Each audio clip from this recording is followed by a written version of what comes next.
ॐ नमो भगवते वासुदेवाय। ॐ नमो भगवते वासुदेवाय। ॐ नमो भगवते वासुदेवाय। नारायणं नमस्कृत्य नरं चैव नरोत्तमं देवीं सरस्वतीं व्यासं ततो जयमुदीरयेत्। नष्टप्रायेष्वभद्रेषु नित्यं भागवत सेवया भगवत्युत्तमश्लोके भक्तिर्भवति नैष्ठिकी। तदा रजस्तमो भावा कामलोभादयश्च ये चेत एतैरनाविद्धं स्थितं सत्त्वे प्रसीदति। हरे कृष्ण। श्रीमद् भागवत महापुराण, जो कि भगवान का वांग्मय स्वरूप है, तेनेयं वांग्मयी मूर्ति प्रत्यक्षा वर्तते हरे, प्रत्यक्ष श्री हरि श्रीमद् भागवत के रूप में विराजमान है। कल हमने समझा भगवान तो प्राप्त हो गए हैं, किंतु भगवान की प्राप्ति हमें हो चुकी है। शर्करा मीठा तो हमें उपलब्ध हो गया है, लेकिन मिठास का अनुभव नहीं हो रहा है। कहाँ समस्या है? चीनी में, शुगर में समस्या नहीं है, हमको पित्त का आधिक्य हो गया है। इस कारण से मिश्री भी कड़वी लग रही है अथवा स्वादहीन लग रही है। हमें पीलिया रोग हो गया है, इसलिए इतना भयंकर पीलिया हो गया है कि सफेद फूल भी पीला दिखाई देता है तो श्वेत। इसी प्रकार से भगवान तो सच्चिदानंदमय हैं, किंतु इनका अनुभव हम अभी नहीं कर पा रहे हैं, क्योंकि ये अभी जिस स्तर पर हैं उस स्तर पर हम जा ही नहीं रहे हैं। हम शरीर के स्तर पर हैं, शारीरिक सुखों के लिए भगवान का नाम जप करते हैं, कथा सुनते हैं, शरीर की स्वस्थता की कामना मन में रखते हैं कहीं ना कहीं, इसलिए अनुभूति नहीं हो पाती, यहीं पर नष्ट हो जाता है सब। हम मन की शांति चाहते हैं, जबकि वह हमारा स्थान ही नहीं है। ना हम शरीर में हैं, ना हम मन में हैं, ना हम बुद्धि में हैं। ये तो प्रकृति है, प्रकृति में ये सब है। अर्थात भौतिक तत्व, आत्मा आध्यात्मिक है, ये भौतिक प्रकृति आत्मा से अलग है। तो मन की शांति यानी मन की स्थिरता, शरीर के सुख या बुद्धि की संतुष्टि, कुछ लोगों को जिज्ञासा होती है, पकड़ना चाहते हैं, ज्ञान प्राप्त करना चाहते हैं, उसी की भूख होती है, जिज्ञासु होते हैं। ये तीनों स्तर भौतिक एरिया में आते हैं, लेकिन इससे ऊपर है जब भागवत से नाम से इनकी पूर्ति होती है, लाभ होता है, किंतु वास्तव में देखें तो उसका उद्देश्य ये नहीं है। उद्देश्य तो है श्री कृष्ण की प्रसन्नता, श्री कृष्ण की संतुष्टि, श्री कृष्ण की सेवा। जब उसमें जीव स्थित होकर के श्रीमद् भागवत सुनता है, अर्थात इस लक्ष्य को लेकर के कि मुझे शरीर के सुखों की अभिलाषा नहीं है, मुझे मन की शांति की भी अभिलाषा नहीं है, मुझे बुद्धि की संतुष्टि भी नहीं चाहिए, पूरी नॉलेज हो ना हो, बट मुझे श्री कृष्ण की सेवा मिल जाए, श्री कृष्ण प्रसन्न हो जाएं, मैं उनसे जुड़े रहना चाहता हूं, उनकी सेवा करना चाहती हूं। इस स्तर पर जब हम अपने आप को स्थित करके भागवत का श्रवण करते हैं, महामंत्र का जाप करते हैं, हरे कृष्ण कृष्ण कृष्ण हरे हरे, हरे राम राम राम हरे हरे, तो तब ही हम श्री कृष्ण का अनुभव कर पाते हैं। अथवा थोड़ा विलंब से होगा, लेकिन अगर आप शारीरिक सुख की इच्छा रखते हैं तो पहले शारीरिक सुख की इच्छा की पूर्ति होगी, फिर मानसिक शांति की इच्छा रखते हैं तो शांति भी मिलेगी। आपकी बुद्धि को संतुष्टि चाहिए तो भागवत में जो ज्ञान है वो तो कहीं है ही नहीं, भगवत गीता को कोई चैलेंज कर नहीं सकता, है ना। तो फिर ये बात है, अगर इन स्तरों को पार करेंगे तो थोड़ा विलंब होगा, अर्थात इन सब से मोह भंग होगा जब जानकारी होगी कि शरीर क्या है, दुखालय है संसार। ठीक है, हम स्वस्थ हो जाएंगे, लेकिन क्योंकि प्रकृति है तो फिर खराब होगा। तो परमानेंट ठीक करना चाहते हैं तो परमानेंट वाला शरीर तो भौतिक होता नहीं है, वो तो आध्यात्मिक होता है, वो तो भौतिक कहलाएगा ही नहीं। तो भगवान वही तो देना चाह रहे हैं, तो फिर हम क्यों इस भौतिक शरीर को स्वस्थ रखना चाहते हैं? ये तो बीमार है ही, पहले से ही डेड है। जब ये बुद्धि आ जाएगी, ये चेतना आ जाएगी, तो ये कृष्ण चेतना हो जाएगी। तब हम नित्य शरीर को प्राप्त करने की इच्छा करेंगे, यानी इस स्तर से उठ जाएंगे, अन्नमय कोश से उठ जाएंगे। कई कई कई चीजें चलती हैं इसके अंदर ही अंदर, कहीं भी आप लगा सकते हो। जितना आपने अध्ययन किया है इसके अंदर आ चुका है। अब किसकी कितनी गहराई है, कितना पकड़ता है, वो इन्हीं शब्दों में आ गया है। और जिसको नहीं पता है वो अलग से खोजेगा, वो कहाँ है, वो कहाँ है। जिसको समझ में आ गया वो सब इसी में देख लेता है। तो इस प्रकार से मन की संतुष्टि, बुद्धि की संतुष्टि, इसमें काम करते हैं हम भागवत सुन के, नाम जप करके इच्छाएं रखते हैं, ऐसा हो वैसा हो। अभी हम हमारी इच्छाएं भगवान से पृथक है, अलग है, भेद है। तब तक अभी हम अनुभव नहीं कर सकते श्री कृष्ण का। जो इच्छा है वही अनुभव होगी। लेकिन जब हम इन स्तरों से ऊपर उठ करके इन आवश्यकताओं को ये मेरी नहीं है जान करके जब हम भगवान की संतुष्टि के लिए श्रीमद् भागवत सुनते हैं, श्री कृष्ण की प्रसन्नता मम संतोष हेतुकम, भगवान ने भागवत के महात्म्य में ब्रह्मा जी से कहा कि जब कोई मेरी भागवत सुनता है, उसमें मनन करता है, जीवन में धारण करता है, उसको जीवन बना लेता है, तो मेरे संतोष का हेतु यही है कि वो मुझ में लग जाए। माँ को संतोष कब होता है? जब उसका बच्चा उसकी छाती से लगता है, उसके स्तन का पान करता है और प्रसन्न होकर खिलखिलाता है गोद का बच्चा। इसी प्रकार से भगवान के हम बालक ही तो हैं और अबोध हैं।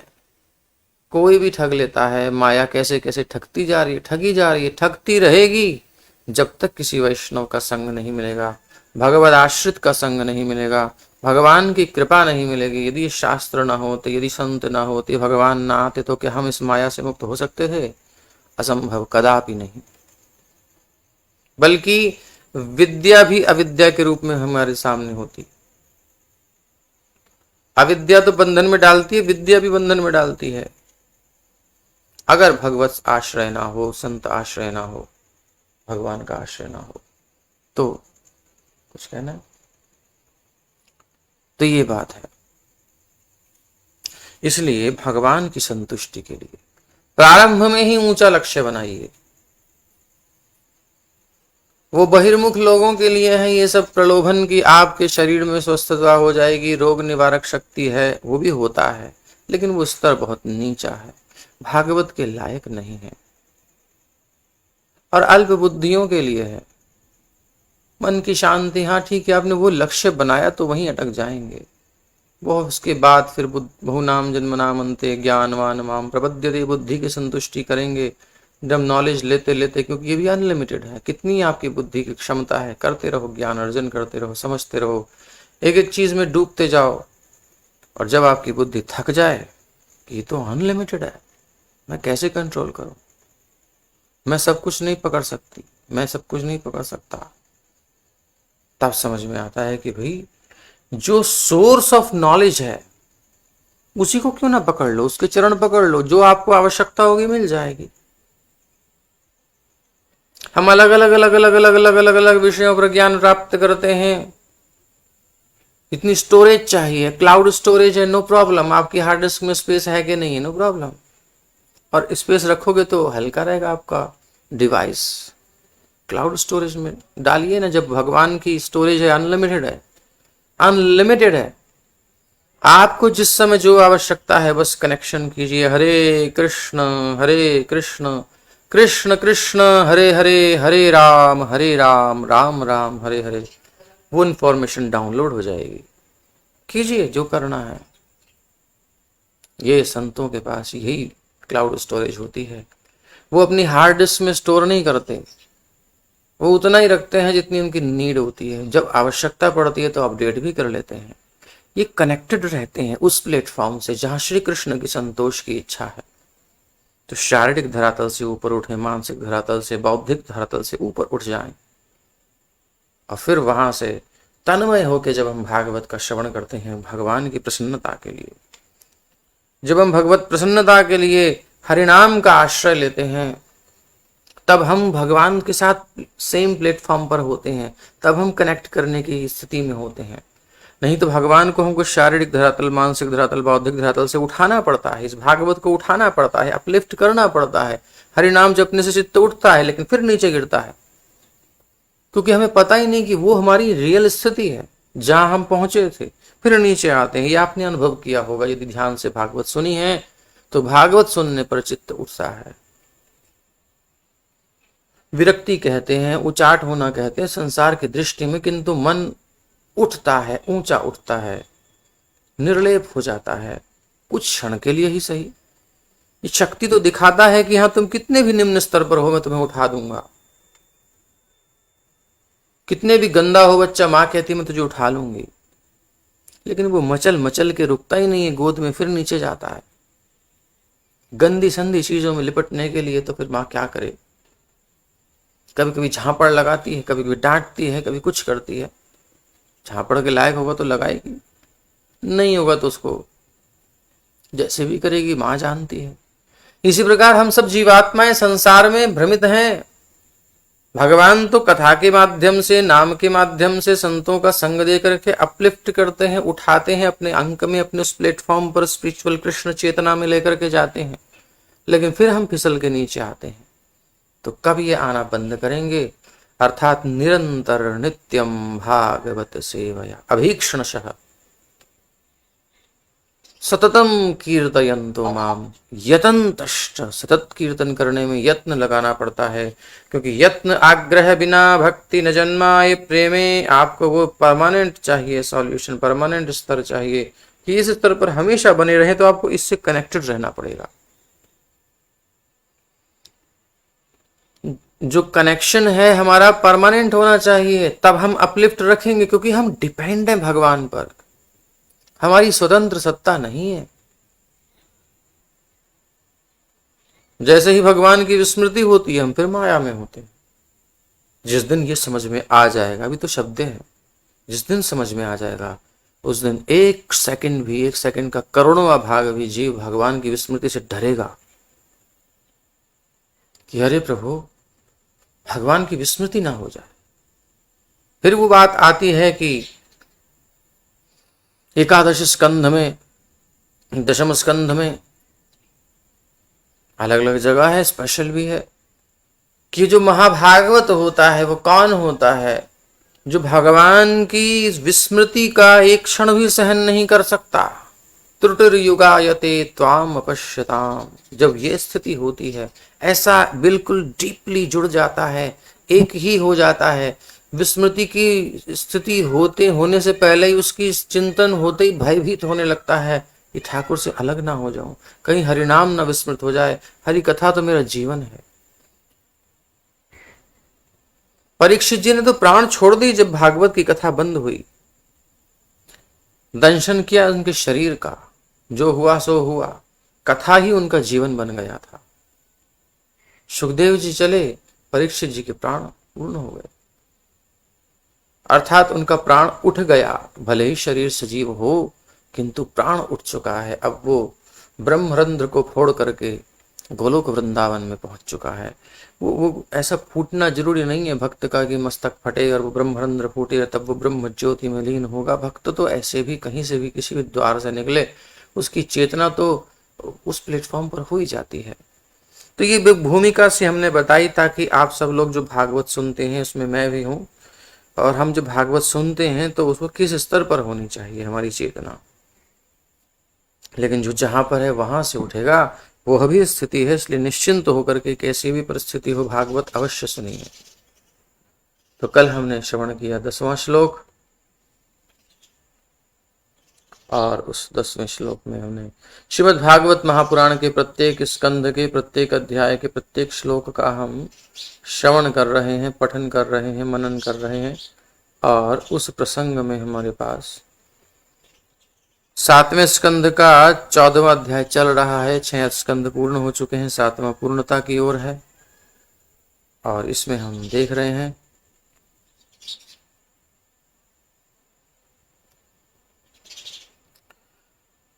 त्रिवर्गम नातिकृच्छ्रेण भजेत गृहमेध्यपि यथादेशं यथा कालम यावद्दैवोपपादितम्।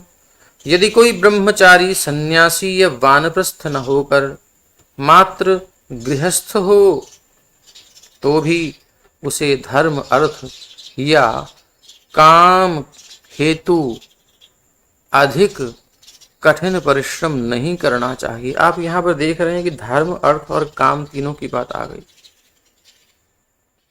यह धर्म की बात आती है जो लौकिक धर्म है, जो वर्णाश्रम धर्म है, उसमें उतना लगना है वर्ण और आश्रम के अनुसार।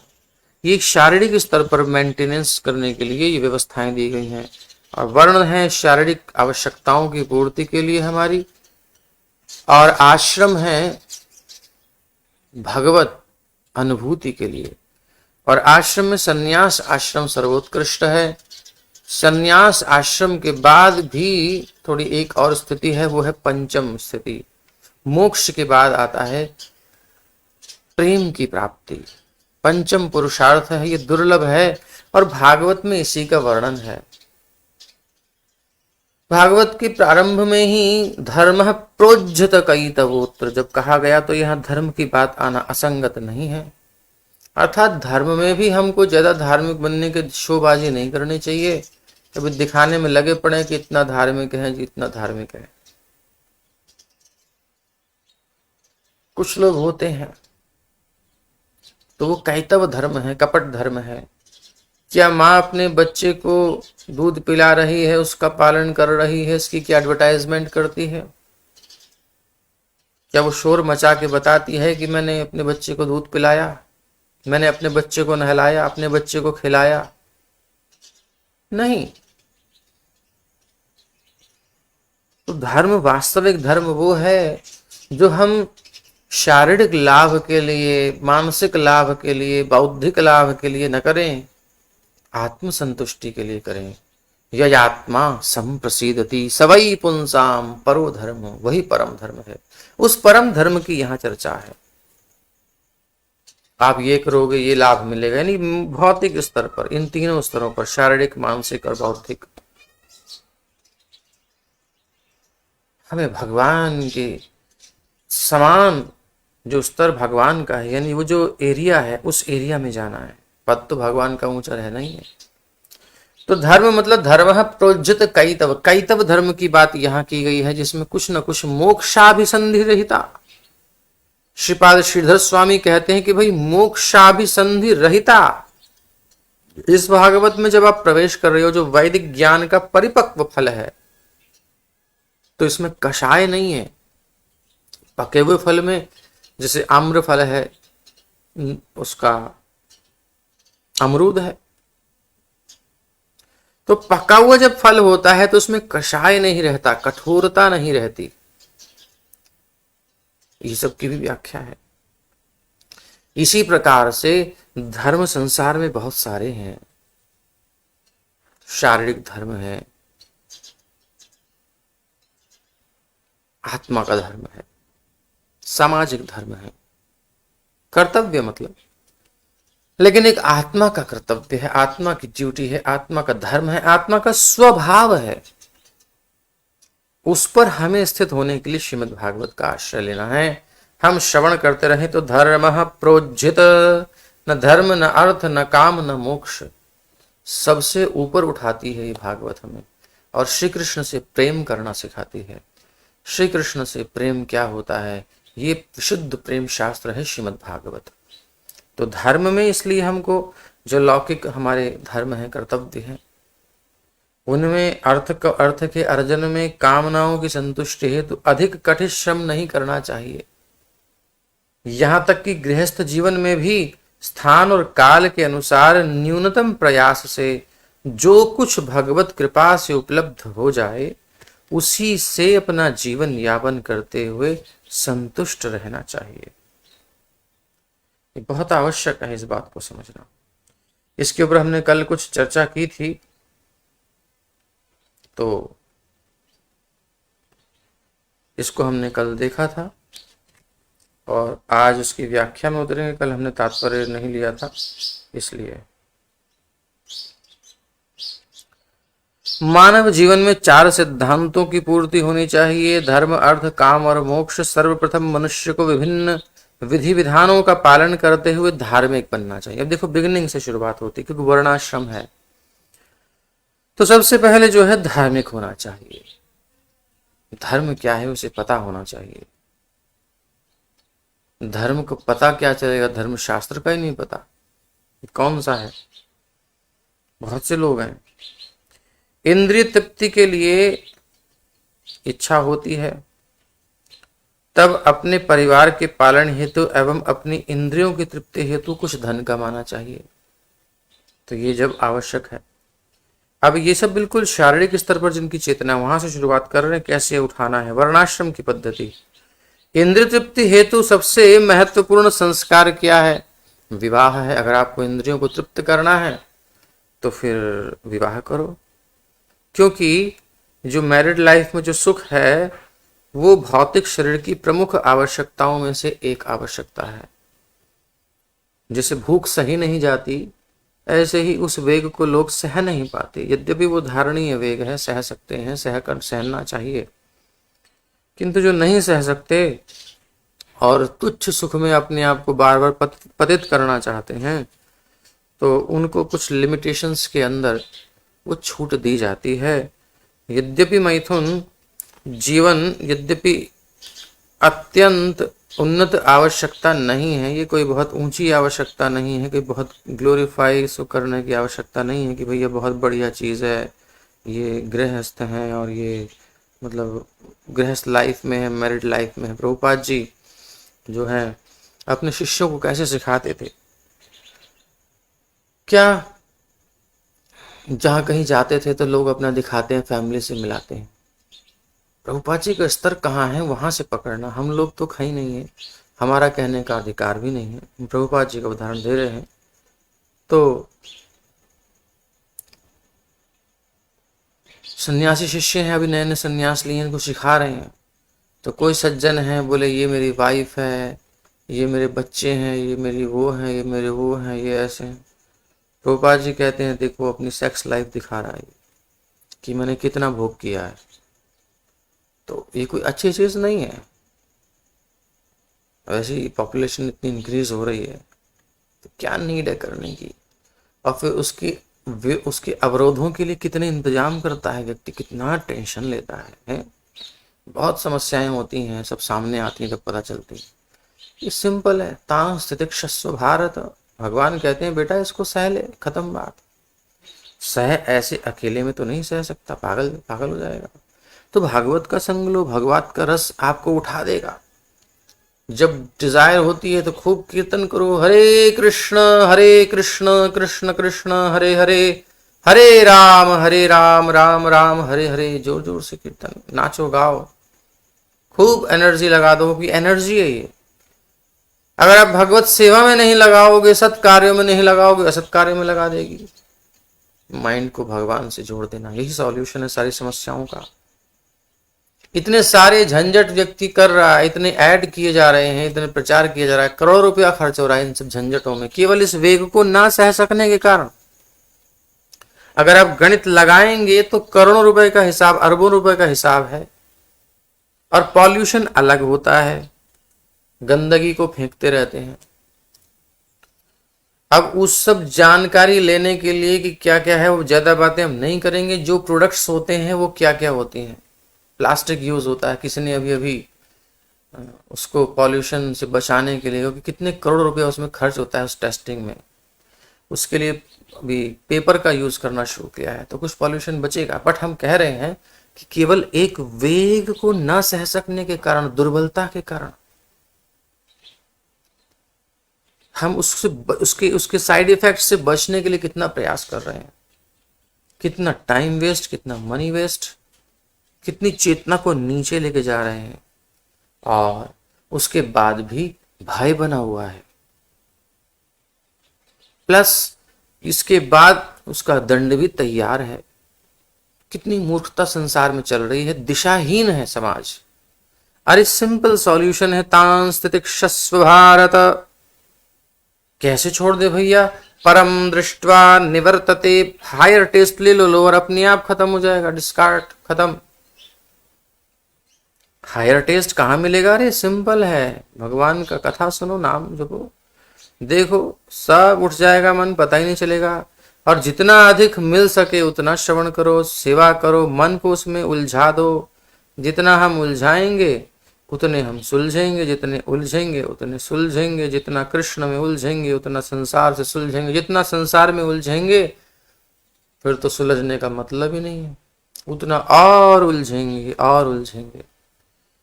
भंवर में जो पड़ जाता है फिर वो नीचे ही जाता है, फिर वो ऊपर नहीं आता, कितना बड़ा बढ़िया तैराक हो। इसलिए सब समस्याओं का समाधान श्रीमद् भागवत है भाई, हरि नाम है, भक्तों का संग है, मूल तो भागवत ही है। इसलिए इसमें लगना चाहिए। तो ये कोई आवश्यकता नहीं है भौतिक संसार के, स्त्री पुरुष के सुख की, लेकिन भौतिक प्रवृत्तियों के कारण पशु और मनुष्य दोनों ही में कुछ न कुछ इंद्रिय तृप्ति की आवश्यकता पड़ती है। लो कॉन्शियस मनुष्य को वैवाहिक जीवन से ही तुष्ट रहना चाहिए, फिर उसको लिमिटेड हो जाता है, भैया यहीं रहो। और आजकल जो उसको फैलाने की कोशिश की जा रही है, भारत की मर्यादाओं को तोड़ करके, हमारी वैदिक मर्यादाओं को, शांति बाहर भी नहीं मिली है, ऑलरेडी एक्सपेरिमेंटेड हो चुके हैं एक्सपेरिमेंट। कितनी टेंशन से जो आने वाली जनरेशन है फियरफुल है, हिंसक हो रही है, क्योंकि उसको प्रेम नहीं मिला माता पिता का। क्योंकि दोनों में से कोई नहीं चाहता था, वो एंजॉयमेंट चाहते थे, बट एक्सीडेंटली या किसी कारणवश कुछ काल के लिए मन मिला, फिर अटाव हो गया। अब बच्चा क्या करे, उसको कोई इमोशंस का केयर नहीं कर रहा है, फ्रस्ट्रेट होता है, फिर धाड़ धाड़ मारता है गोलियां, चोरी करता है, लूटता है, फिर वो अपनी भड़ास निकालता है दूसरी माताओं पर। ये सब चीजें हो रही हैं। शांति कहाँ है इस प्रोसेस को लागू करके? फिर भी बुद्धिहीन प्राणी इतने बड़े बड़े जजों पर की कुर्सियों पर बैठे हुए, हम उनको क्या कहें, क्या वंदन करें, क्या शब्द बोलें? अरे भाई पूरी दुनिया में एक्सपेरिमेंट हो चुका है, फिर उसके बाद वो भगवत गीता यूनिवर्सिटी में लागू कर रहे हैं, तो आप लोग क्यों नहीं करते हो? यहाँ एक्सपेरिमेंट करने को वो बचा था क्या? और क्या कहा जाए, मूर्खों का समाज है। इसलिए जो बुद्धिमान है, जो समझदार है, वो अपना हिसाब किताब समझ निकाल करके साइड में हो करके और एक ग्रुप में कम से कम रह ले। प्रभुपाद जी ने वही ग्रुप बनाया है। ये इस संसार से विपरीत चल रहा है, क्योंकि संसार तो उल्टा है, वो हमें उल्टा ही कहेगा, कोई बात नहीं, हमें मंजूर है। कृष्ण की दृष्टि में हम सीधे होने चाहिए, और प्लस अपने अंतर में वो आनंद होना चाहिए। तो मनुष्य को वैवाहिक जीवन से तुष्ट रहना चाहिए, और अतिरिक्त इंद्रिय तृप्ति या यौन जीवन में शक्ति का व्यय बिल्कुल नहीं करना चाहिए। अब क्योंकि उसके पास सुख नहीं है ना आध्यात्मिक, तो भौतिक सुख को वो कब तक भोग सकता है? ये स्वाभाविक प्रवृत्ति है कि हम कोई भी क्रिया लगातार नहीं कर सकते, गैप चाहिए संसार में। क्योंकि वो जहां से स्टार्टिंग होती है उसके बाद नीचे जाती है वो स्थिति। हर एक जगह देख लीजिए, आपकी एनर्जी लेवल बहुत हाई होता है, मॉर्निंग में इवनिंग में थक के चूर हो जाते हो, सुबह बढ़िया बढ़िया मेकअप करके जाते हैं, शाम तक खत्म हो जाता है ना। जवानी कितनी बढ़िया, बचपना कितना मस्त होता है, बुढ़ापा, सब चीजें नीचे जा रही हैं, कहीं भी देख लीजिए आप। जहां से स्टार्ट होता है नीचे जाता है। तो ये सुख भी है, आप जब सुख लेते हो तो शुरू में अच्छा है, बाद में खत्म होता जाता है, नॉर्मल हो जाती है लाइफ। फिर वो सोचता है कि वो चीज अब इसमें नहीं रही लगता है, अब कहीं और देखते हैं। बट उस मूर्ख को ये नहीं पता कि खेत में बार बार जोते जाओगे तो उसकी क्षमता कम हो जाती है। लेकिन एक मानसिक भ्रम के कारण फिर दूसरी जगह खोजता है, और उस चक्कर में इसी प्रकार कभी इधर डंडे खाता है, कभी उसकी निंदा सुनता है, और कभी आत्मग्लानि में कई परिस्थितियां आती हैं जीवन में। हर एक के साथ अलग अलग केस होते रहते हैं, और लेकिन उसे अंत में कुछ हाथ तो आता ही नहीं है, ये तो निश्चित है। इसलिए क्यों उसमें अपनी शक्ति को व्यय किया जाए। बिल्कुल एनर्जी वेस्ट नहीं करनी चाहिए। बुद्धिमान न तेषु रमते बुधः आद्यंतवंत कौन्तेय। गीता पढ़ी होगी तो बुद्धि से थोड़ी, अगर बुद्धि से समझी होगी और हृदय में उतारी होगी तो फिर नहीं जाएगा।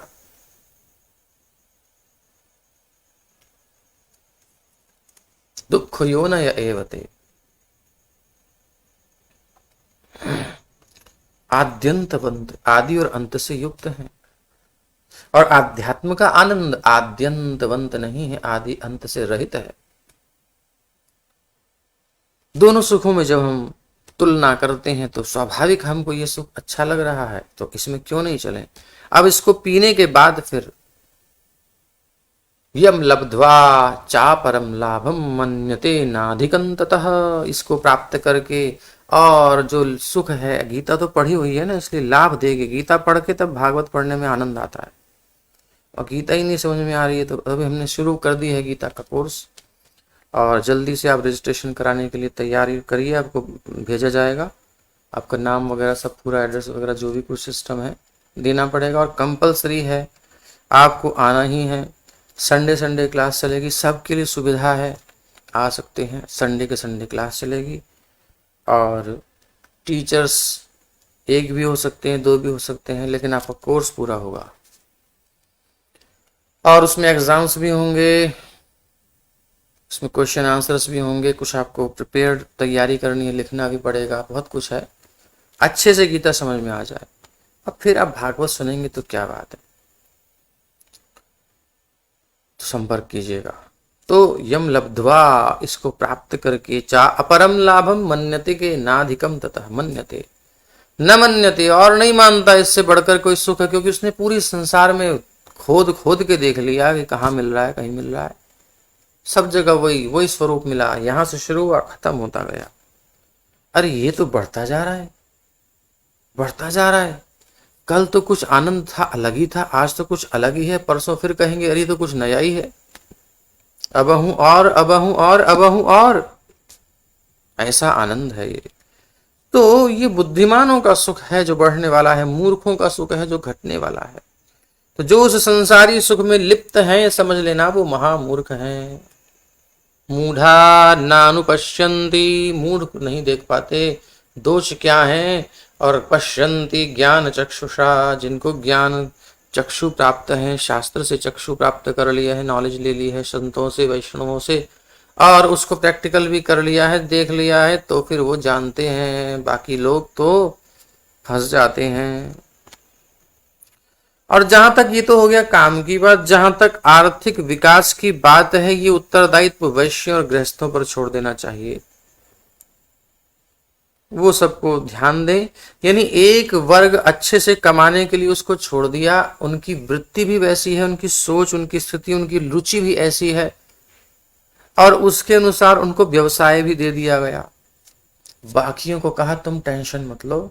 ये एक भैया, यानी एक वर्ग, चार पार्ट के समाज के, उसमें एक वर्ग आध्यात्मिक वर्ग और जो है धर्म से युक्त हो, प्लस वर्ण से भी युक्त हो, प्लस धनार्जन करे।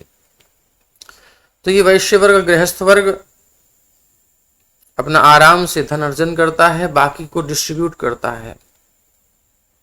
जैसे भोजन ग्रहण करता है, मुख और उदर में पहुंचता है और वहां से डिस्ट्रीब्यूशन होता है। ये तो शरीर में भी व्यवस्था है, इसलिए उदर स्थानीय वैश्य को कहा गया है।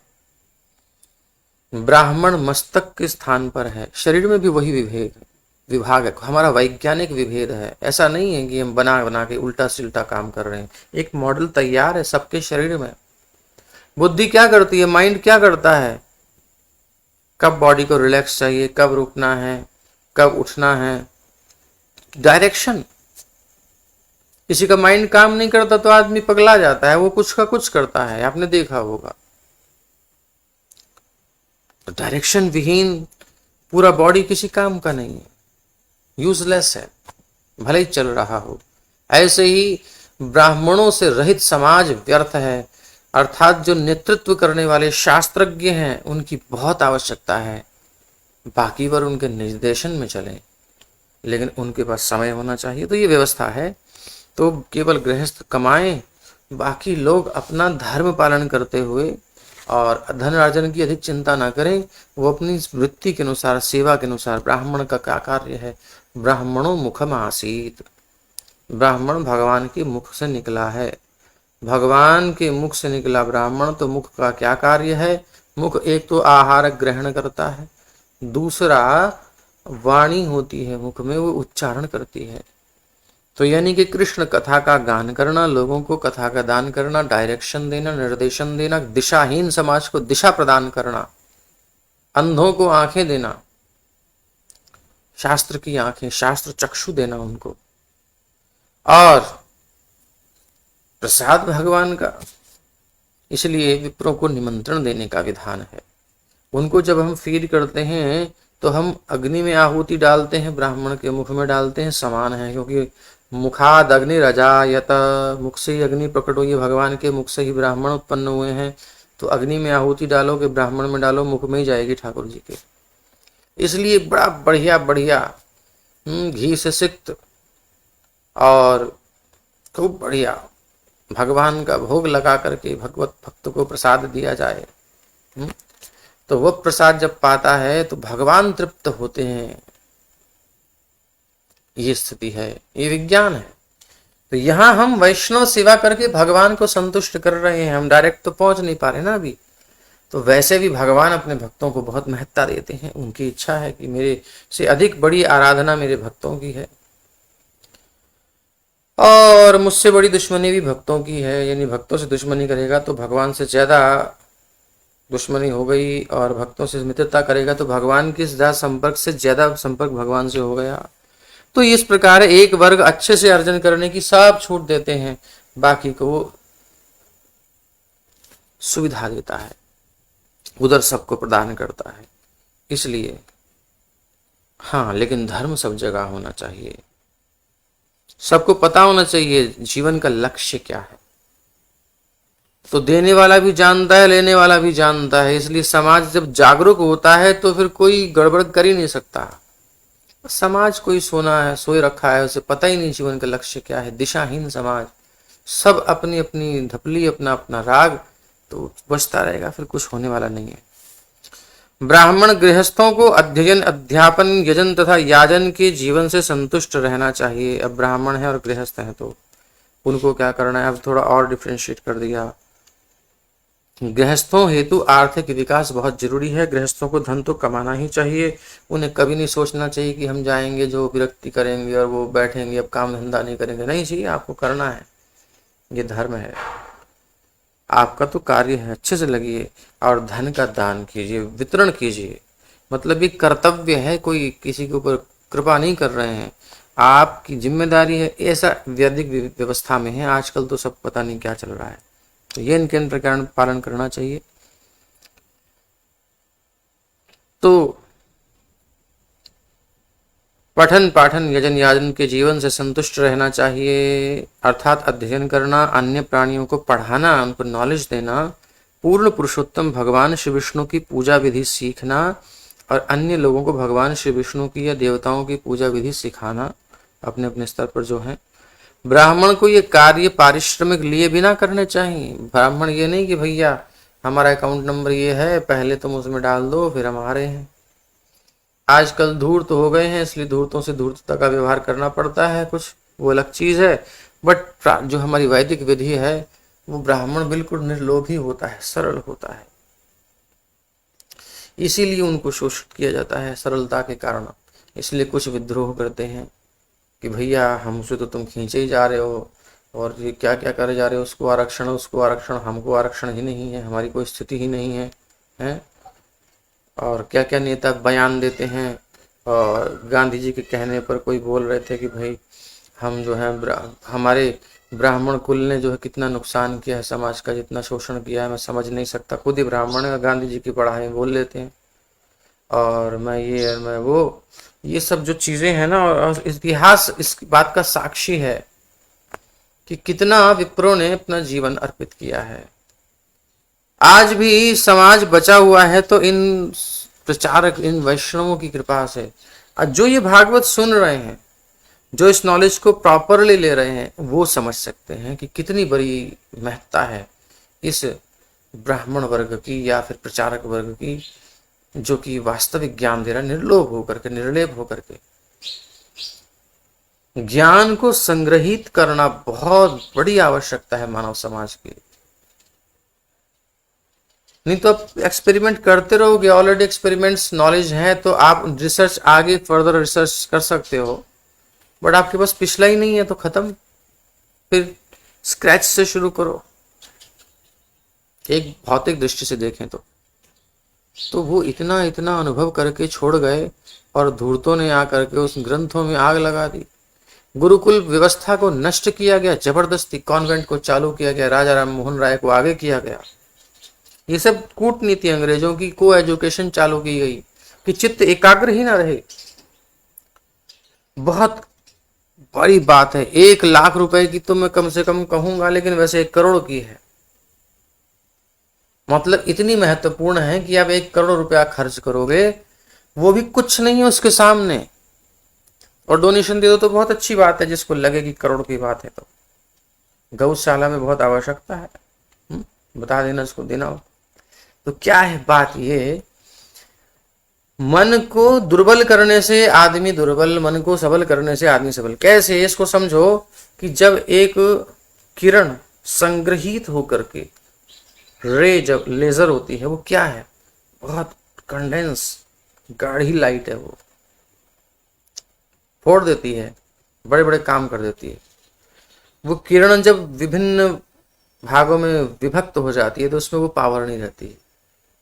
ये मन के अंदर जो 10 चीजें में जगह भटकता है, चंचल मन मतलब दुर्बल मन, वो जब मन एकाग्र हो जाता है, एकाग्र हो जाता है, उसको कोई लक्ष्य नहीं है, एक को छोड़ करके उसमें फोकस होने की क्षमता जब आ जाती है, फिर वो बहुत शक्तिशाली हो जाता है।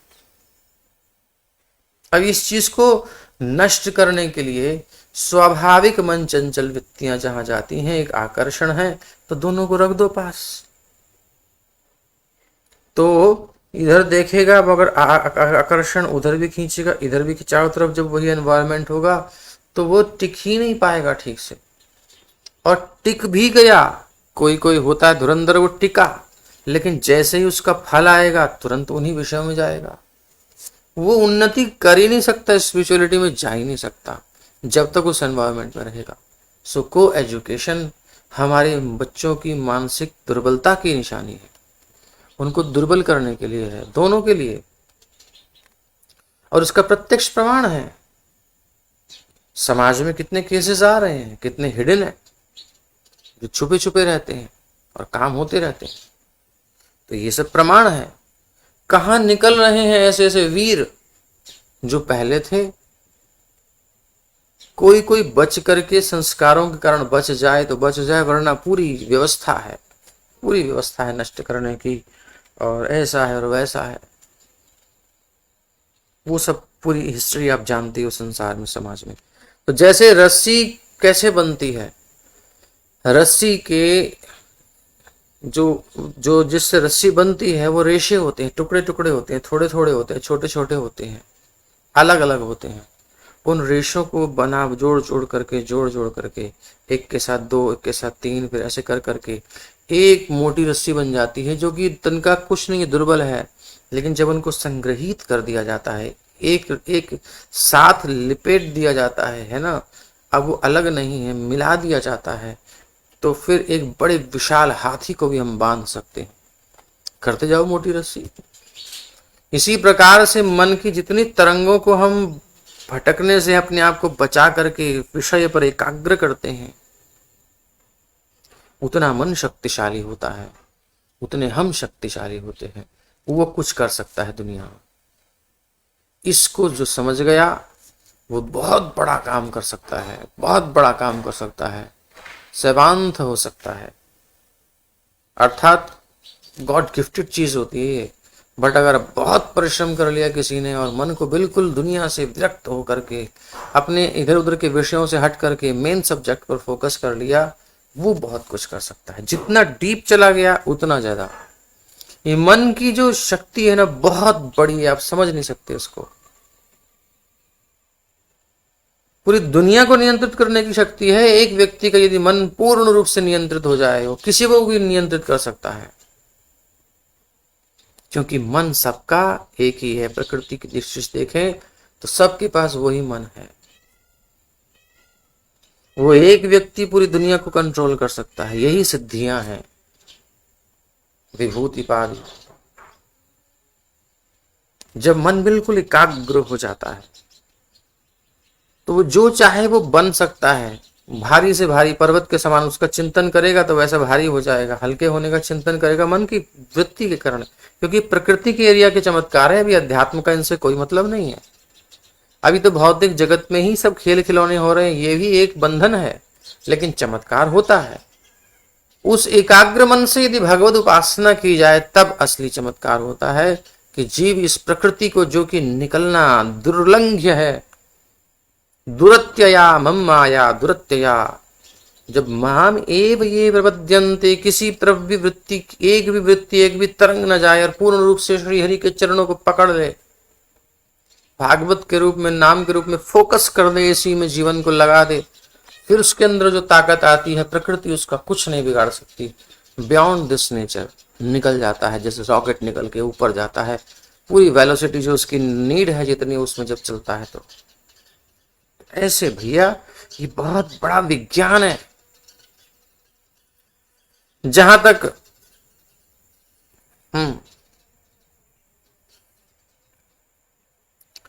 तो ब्राह्मण को ये कार्य पारिश्रमिक लिए बिना करने चाहिए। परिश्रम करने का कुछ फल उसे चाहिए। जब इसमें वृत्ति रहेगी तो परिश्रम ठीक नहीं हो पाएगा।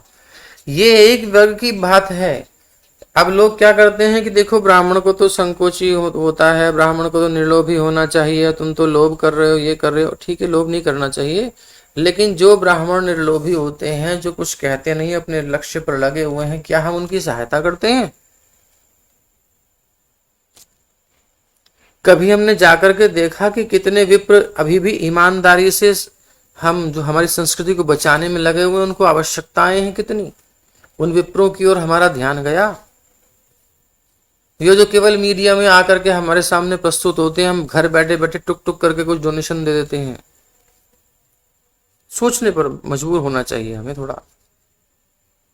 कितनी ऐसी प्रकल्प चल रहे हैं जिनमें बहुत आवश्यकता है समाज के सहयोग की, लेकिन ये फिल्म वाले, ये मदिरा वाले और ये कितने कितने गलत काम वाले मीडिया वाले कहां कहां से सब धन खींच खींच करके ले जाते हैं हमसे, और कितना करोड़ों रुपया, अरबों रुपया उसमें खर्च हो जाता है, जिसकी कोई मतलब नहीं। समाज को नरक में धकेल रहे हैं। इनकी तरफ कोई उंगली नहीं उठाता।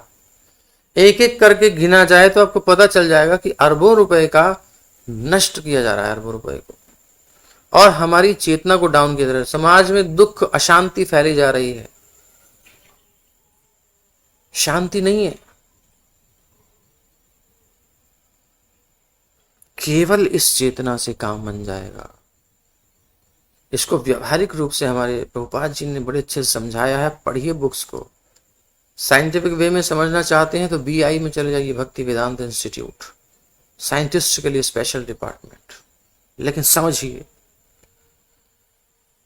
तो ब्राह्मण को ये कार्य पारिश्रमिक लिए बिना करने चाहिए, और ऐसे जो पारिश्रमिक लिए बिना सेवा करते हैं उनको हमें जरूर सपोर्ट करना चाहिए। किंतु जिस व्यक्ति को वो मनुष्य बनने की शिक्षा दे, उससे वो दान ले सकता है।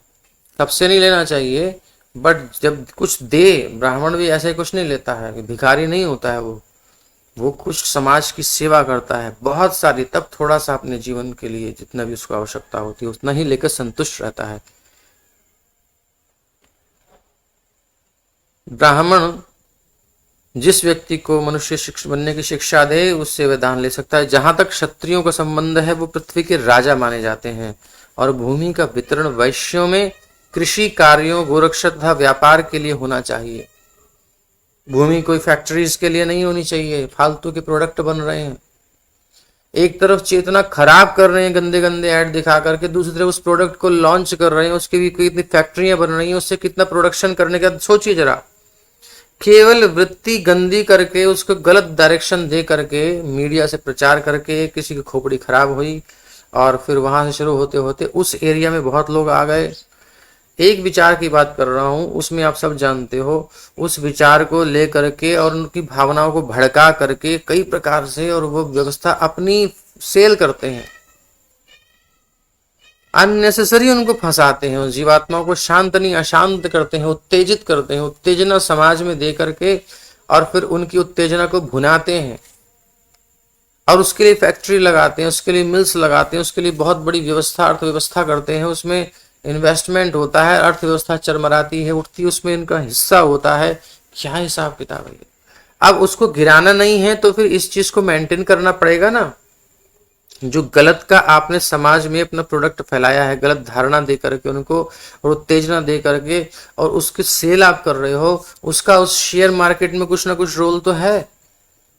यदि उसको डाउन किया जाएगा तो शेयर मार्केट डाउन होगी तो आप कहोगे कि तो मार्केट खत्म हो जाएगी, इसको खत्म नहीं करना, मतलब कि नरक में पूरी तरह धकेल दो। और अध्यात्म ये कहता है कि इनसे बचो, तो आपने तो उसको खत्म ही कर दिया, क्योंकि धीरे धीरे ये चीजें खत्म होकर उसी पर डिपेंड हो रहा है समाज, अर्थव्यवस्था ही उस पर डिपेंड हो जाएगी। कृषि के लिए क्या स्थिति है? WTO के साथ हस्ताक्षर कर दिया, कौन सी सरकार थी बहुत पहले, 2005 के आसपास। अब उनकी शर्तों के अनुसार आप यहां चलोगे, कोई भी कानून बनाओगे उसके अनुसार बनाना पड़ेगा। क्यों बंधे जा रहे हैं? पता नहीं क्यों बंधे जा रहे हैं। ये सब स्वार्थ है, क्या है? बहुत खतरनाक स्थिति है समाज की। व्यवहार दृष्टि से भी देखें तो अध्यात्म तो भी बहुत दूर है, अभी हम व्यवहार में नहीं संभल पा रहे हैं। वर्णाश्रम की व्यवस्था इसीलिए थी कि हम इन सब चीजों से, गलत तरीकों से बच करके शांति समाज में रहे। शांत समाज में हम आराम से भगवान का भजन कर सकते हैं। इसलिए पुराने आदमियों के पास फुर्सत होती थी, हमारे पूर्वजों के पास स्वस्थ होते थे, हष्ट पुष्ट होते थे। हम किससे सुनते हैं और हमारे पूर्वजों को भी हमने देखा है, अभी देख रहे हैं, जो बुजुर्ग हैं कितना उन्होंने किया और अभी भी कितना करते हैं। तो वो व्यवस्था हम छोड़ करके इस व्यवस्था में जा रहे हैं जहां जवान आदमी भी कहता है बस मैं तो गया काम से, बूढ़े होने की जरूरत ही नहीं है, पहले ही बूढ़ा हो जाता है। क्या हम कर रहे हैं? कहाँ शांति है? लेकिन उसी तरफ चलना है, इसे कहते हैं अंधी दौड़। तो मनुष्य बना रही है श्रीमद् भागवत, ये आंदोलन श्री प्रभुपाद जी का प्रयास, ये भागवत का आंदोलन, हरे कृष्ण आंदोलन, ये हमें हिला रहा है, आंदोलित कर रहा है, बचो बचो बचो। छन्नी में जब आंदोलित करते हैं ना, छानते हैं, छन्नियां पता नहीं हम लोग यूज करते नहीं करते, आटा तो छानते ही होगा कम से कम, नहीं तो वो भी आजकल वो प्रभु जी ऐसे ही डाल देते हैं, वो साफ ही आता है, सब कुछ छन करके आता। तो कहीं तो होती है छन्नी, वहां देख लेना।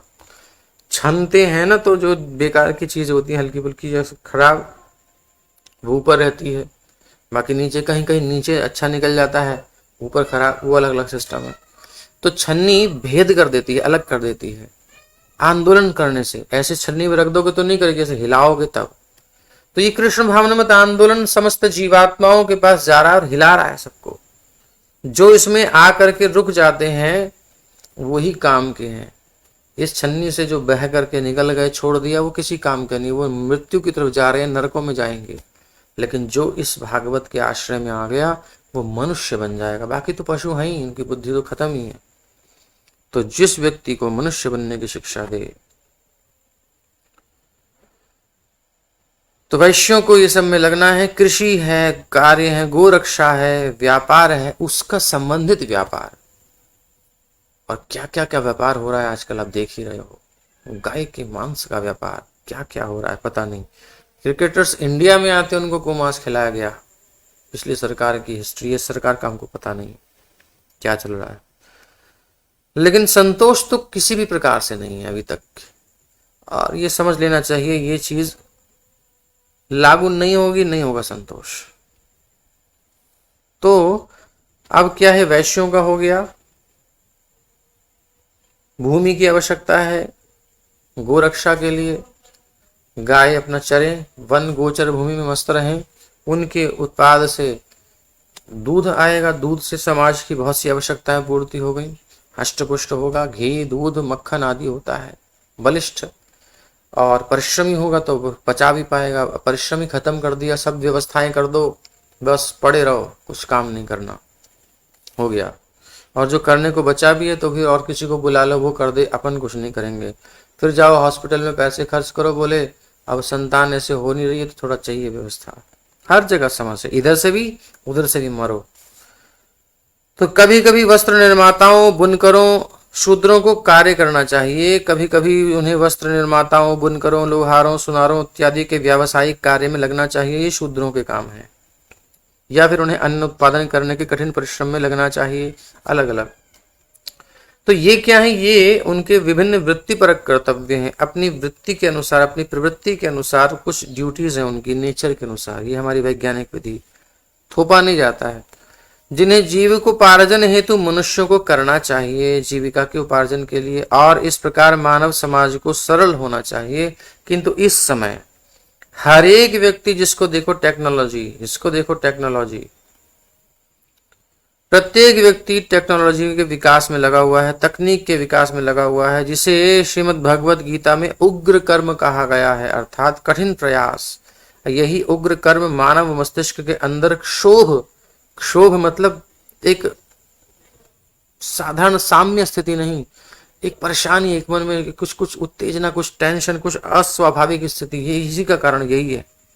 मनुष्य नाना पापमय कार्यों में व्यस्त रहते हैं, और पशुवध केंद्र हैं, मदिरालय हैं, सिगरेट फैक्ट्रियां हैं, और कौन कौन सी फैक्ट्रियां हैं जो गंदे गंदे ऐड दिखाते हैं, तथा इंद्रिय भोग हेतु रात्रि क्लब और अन्य प्रतिष्ठान खोलकर अपने आप को पतित बनाते हैं। खूब नीचे जाओ और डूबो। इस प्रकार वो अपने जीवन को नष्ट कर देते हैं। निस्संदेह इस समस्त कार्यों में गृहस्थ उलझते हैं। इसलिए यहाँ पर अपि शब्द के प्रयोग द्वारा ये सलाह दी गई है कि गृहस्थ होते हुए भी मनुष्य को अपने आप को उग्र कर्म में नहीं लगाना चाहिए। ये नहीं कि हम तो गृहस्थी हैं, हमें तो करना पड़ेगा, तो इसका मतलब करना पड़ेगा तो जितनी जरूरत है उतना करना पड़ेगा। गधा से भी नीचे जाओगे तुम, गधा भी हिसाब से करता है। तो गृहमेध्यपि जो शब्द है, आप ध्यान दीजिए 10वें श्लोक में, ये जो इधर श्लोक है ये वाला, तो गृहमेध्यपि, गृहमेधी को भी, यहां मेधी क्यों कह दिया गया है कि वो बिल्कुल भौतिक जीवन में लिप्त है, तब भी उसको इतना उग्र कर्म ना करना चाहिए कि ठीक है वो कमाने में लगा पड़ा है, वर्णाश्रम के अनुसार ही कमा, लेकिन लगा पड़ा है उसमें, तब भी कम से कम उग्र कर्म तो ना कर भैया। इतना तो मत खो जा कि तेरे को अपना ही होश ना रहे, खाने का भी सोने का भी ना रहे, लगा है आदमी।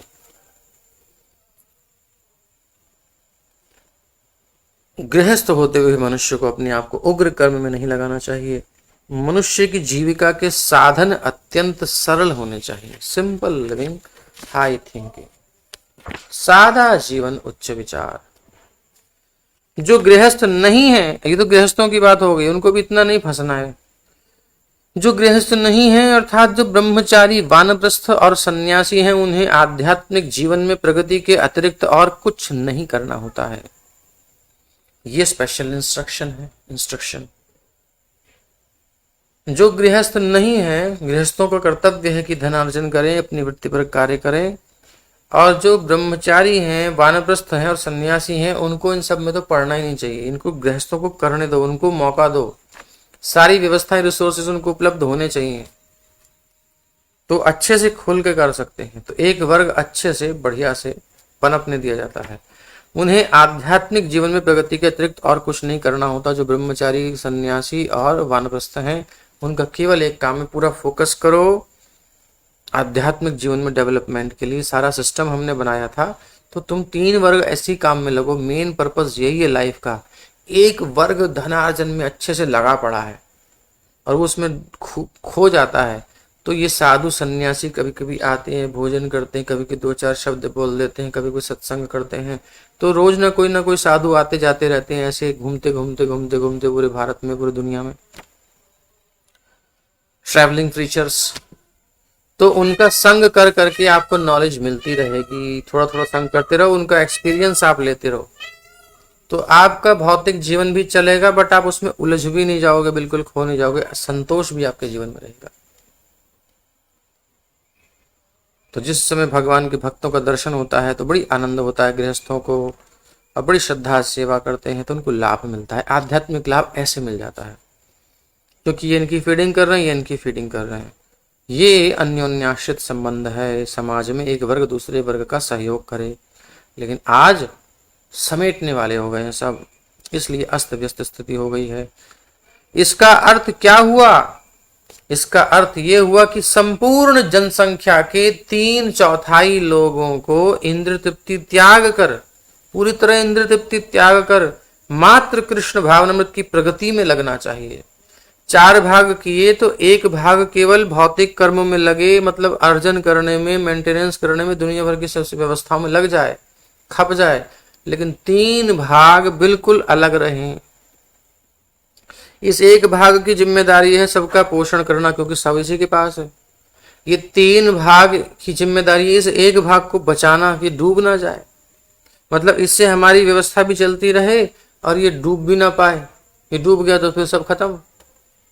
तो ये बचाएंगे, उनको ज्ञान दे करके, यही संग्रहित कर रहे हैं, ये बचाएंगे उनको धन आदि, उनको अन्न आदि, उनको व्यवस्थाएं देकर, उनकी इच्छा के अनुसार समाज में परिवर्तन करके, निर्देशन लेकर के। तो ये दोनों को संबंध है, क्योंकि ये इसकी रुचि इस वर्ग की इसी में है, इसलिए तो गृहस्थ में गया है, तो उनको वो करने की छूट है। और जिनकी रुचि नहीं है वो उस आश्रम में जाते हैं, इसलिए उनको प्रॉपर अध्ययन करना चाहिए। ये नहीं कि इनको कुछ नॉलेज नहीं है, नारी मुई संपत्ति नासी, मूढ़ मुड़ाई हो ही सन्यासी। सन्यासी होकर पूछो तो कुछ पता ही नहीं है, तो उससे कोई फायदा नहीं। वो आश्रम कुछ नहीं है, वो ढोंग है, पाखंड है, और ऐसे पाखंडियों की ही पोल खुलती है। जो पाखंडी है ही नहीं उसकी पोल कहाँ से खुलेगी। इसलिए समाज में जो एक वातावरण बनाया जा रहा है, इससे बहुत सावधान रहने की आवश्यकता है। हम लोगों को बहुत ही सावधान रहने की आवश्यकता है, और सावधानी तब रह पाएंगे जब हम फालतू की चीजों से बचेंगे। समाज में ऐसे उलझा दिया गया, आदमी मुख्य मुद्दे पर आ ना पाए, फालतू के काम में लगा रहे। A guru who does not know what to do and what not to do, but by mistakenly I have accepted somebody as guru, then he can be rejected in that condition। तो ये प्रभुपाद जी का इंस्ट्रक्शन है कि ऐसे गुरु कदाचित आपने किसी प्रभाव में, किसी अज्ञान में आपने स्वीकार कर लिया, लेकिन आपको पता चल रहा है कि उसकी स्थिति नहीं है, तो तुरंत जो है उसको आप रिजेक्ट कर सकते हो, नो प्रॉब्लम। बट जिसको नॉलेज है उसकी रिस्पेक्ट आपको भगवान के समान करनी चाहिए, क्योंकि भगवान का ही प्रतिनिधि है, भगवान की नॉलेज आपको दे रहा है। दोनों चीजें हैं। तो आजकल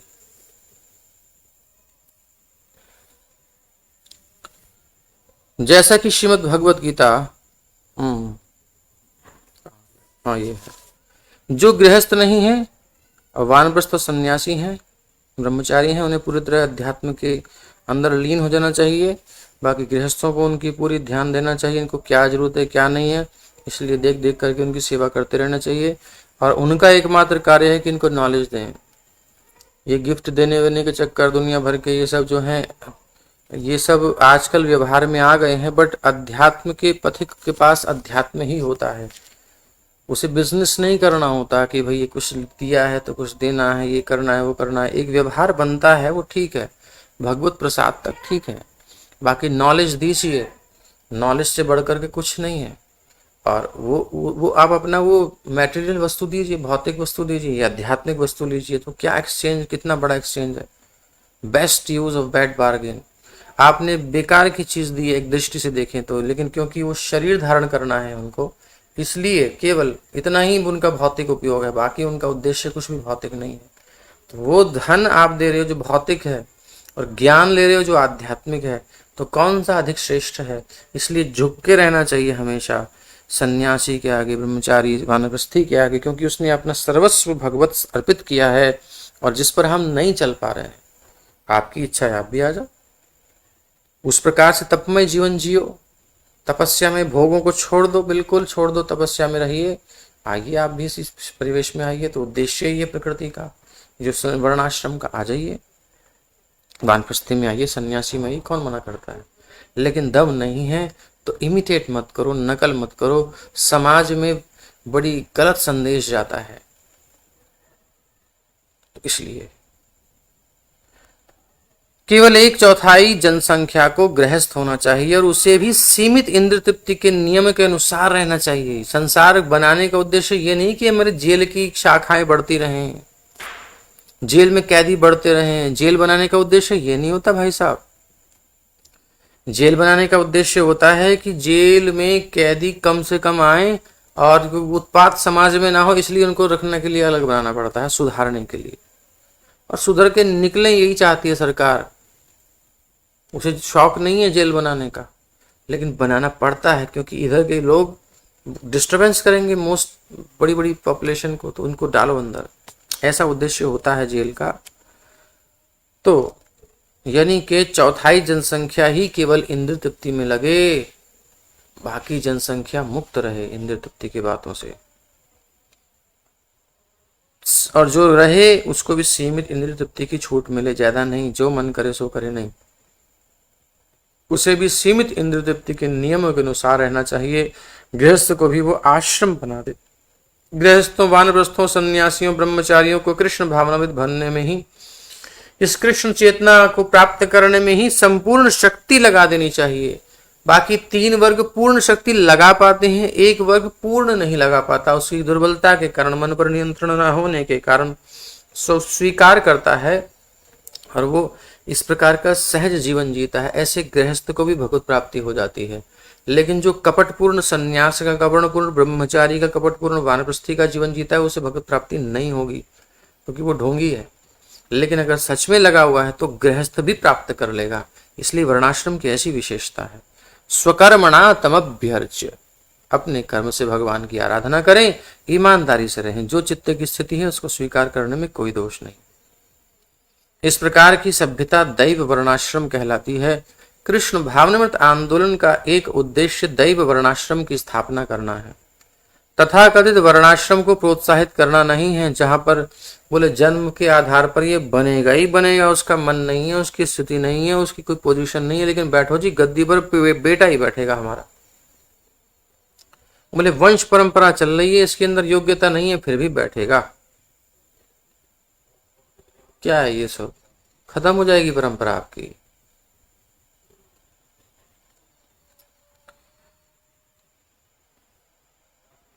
तथाकथित वर्णाश्रम को प्रोत्साहित करना नहीं, जो मानव समाज द्वारा वैज्ञानिक विधि से व्यवस्थित प्रयासों के अनुसार नहीं होता, जिसमें कोई वैज्ञानिकता नहीं है, केवल एक पक्ष को। ये भी एक पक्ष है भाई जन्म वाला, इसको मना नहीं किया जा रहा, लेकिन ये एक पक्ष अनिवार्य पक्ष नहीं है। समाज में ऐसा देखा गया है, पुरातन इतिहास में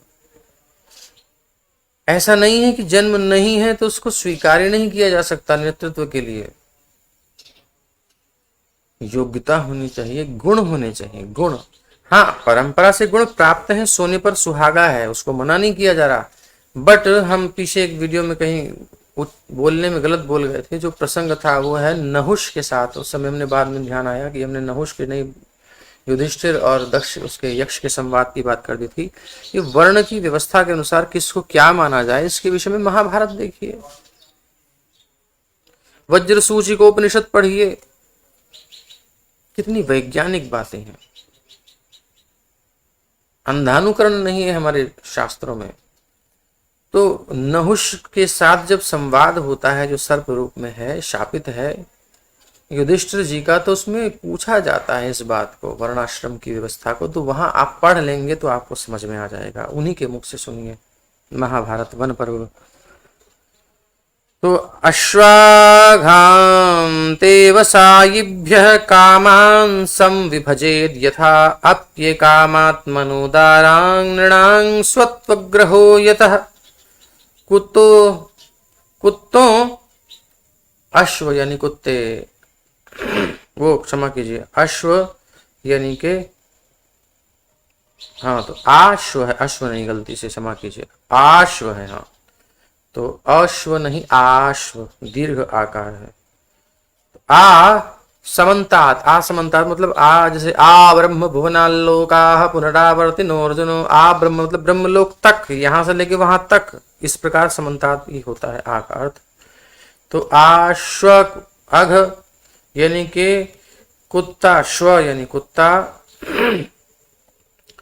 अघ यानी पाप में पशु या जीव, अंते वसायेभ्यः, सबसे नीच चांडाल, कुकर सूकर का मांस खाने वाले कुत्ते और सूअर का सहित, कुत्ते पतित पुरुषों और चांडाल सहित अछूतों को।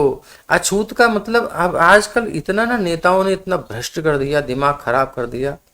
अरे अछूत तो छूत अछूत तो हमारे शरीर में हम मानते ही हैं। हम कान खुजा करके किसी को पूड़ी देंगे तो खा लेगा? नहीं, आपको ही देंगे जो आप कहते हो छूत छूत नहीं मानते, आपको ही हम खिलाएंगे, नाक में घुसेड़ के उंगली हो फिर पूरी पूरी खिलाएंगे आपको। आप मानते हो अछूत नहीं मानते हो? तब उसे खड़े हो जाएंगे, भले हम क्यों खाएंगे, तो क्यों मान रहे हो अछूत है? हमारे नीचे खुजली होती कभी कभी मल द्वार पे, मल नहीं त्याग रहे हैं, बस कभी कभी ऐसे हो जाती है, तो खुजा करके ना फिर हम आपको खीर खीर खिलाएंगे, आपको अपने हाथ से खाएंगे आप। छूत अछूत मानते हैं ये वो। भैया समझो कारण क्या है, उद्देश्य क्या है। छूत तो अछूत तो हमारे शरीर में लगी पड़ी है।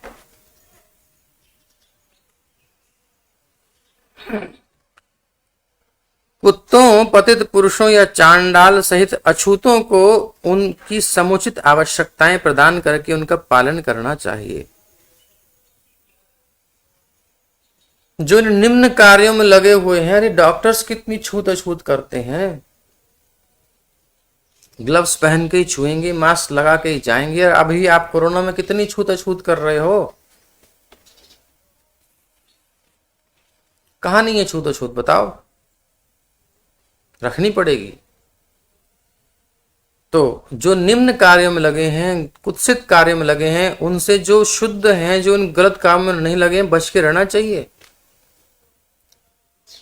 चोर को, डकैत को, आतंकवादी को हम प्रश्रय देंगे, उनसे छूत अछूत नहीं रखेंगे, उनसे मिलेंगे घुलेंगे तो फिर हम पर भी केस लगने वाला है, हम भी बिगड़ने वाले हैं।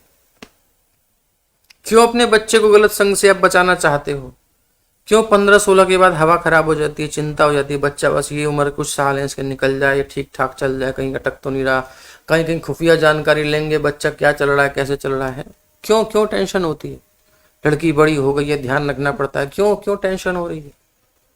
क्यों तुम बचा रहे हो किसी से? छूत अछूत क्यों है? हर जगह है, हर स्तर पर है।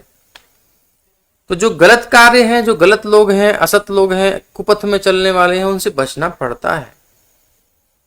ये कोई शारीरिक स्तर पर ये कोई हम सोच नहीं रख रहे, ये अध्यात्म के कारण है। डॉक्टर पेशेंट से छूत अछूत करता है तो द्वेष के कारण नहीं करता, उसके हित के कारण, अपने हित के कारण, दोनों का हित इसी में है। एक एनवायरमेंट में रहकर उसकी सहायता करता है। तो ऐसे ही चांडाल आदि जो निम्न स्थिति में हैं, जो कि गंदे गंदे काम करने वाले हैं, जो कि मानव समाज के लिए आवश्यक नहीं है, तो उन लोगों को भी कल्याण करता है उपदेश दे करके। और वो भागवत में वर्णन आता है, शूद्र हो चाहे चांडाल हो, कोई भी हो, कथा तो सब सुन सकते हैं, लेकिन अब उनके यहाँ जाके खाना, उनसे सब कुछ व्यवहार करना, वो फिर देखना पड़ेगा। वो अशुद्ध नहीं हो रहे, वो गंदी चीजें खा रहे हैं, उसी से फिर आपको खिलाएंगे तो फिर आपकी चेतना खराब होगी। अगर आप अध्यात्म के पथिक हैं तो अनुभव हो जाएगा। अरे उनको छोड़ो जो शाकाहारी हैं किंतु पापी हैं, ये सब पाप आप सुन ही रहे हो, जीवन उनका शुद्ध नहीं है, भोगी मानसिकता है। उस घर में एक कौर खाते पता चल जाता है कि क्या हालत है, भोगना पड़ता है। लेकिन आप लोगों की उन्नति तो उतनी है नहीं, बस छूत अछूत नहीं होनी चाहिए, ये नहीं होना चाहिए, वो नहीं होना चाहिए, हर जगह छूत अछूत है। अरे नहीं डरना चाहिए, रोड में कहीं भी निकल जाओ, तुम्हारे पास है ही नहीं कुछ तो क्यों डरोगे तुम? जिसके पास करोड़ों रुपया होगा, अटैची में रखा होगा, वो निकलते समय 10 बार सोचेगा या कहीं लूट ना ले कोई। भिखारी को क्या डर रखा है? यहां भी छूत अछूती तो है। बोले चोरों से अछूत है, ये लुटेरों से, पिछ लघुओं से डर लगता है कि कहीं ले ना जाए, बड़े हिसाब किताब से जाता है। कुछ है ही नहीं तो उसे डर किस बात का? अछूत अछूत कुछ है ही नहीं उसके लिए। तो इन निम्न स्तर के जीवों से स्पर्श संग करने से ही चेतना पर प्रभाव तो पड़ता है। ये बातें तब समझ में आएंगी जब आप उस स्तर पर आएंगे। इसलिए फालतू में आंदोलन करने की ये एक मूर्खता है। लोगों ने कुछ बना दिया, बोले छूत अछूत कुछ नहीं है, ये निम्न ये है, वो बना दिया गया है, ऐसा कुछ भी नहीं है, उसका भी खून इसका भी खून। तो क्यों नहीं एक दूसरे को खून मिला देते? क्यों ग्रुप चेंज करते रहते हो? भैया ये ग्रुप का चाहिए, ये ग्रुप का चाहिए, क्यों? एक कहाँ है खून? कौन सी चीज एक है बताओ?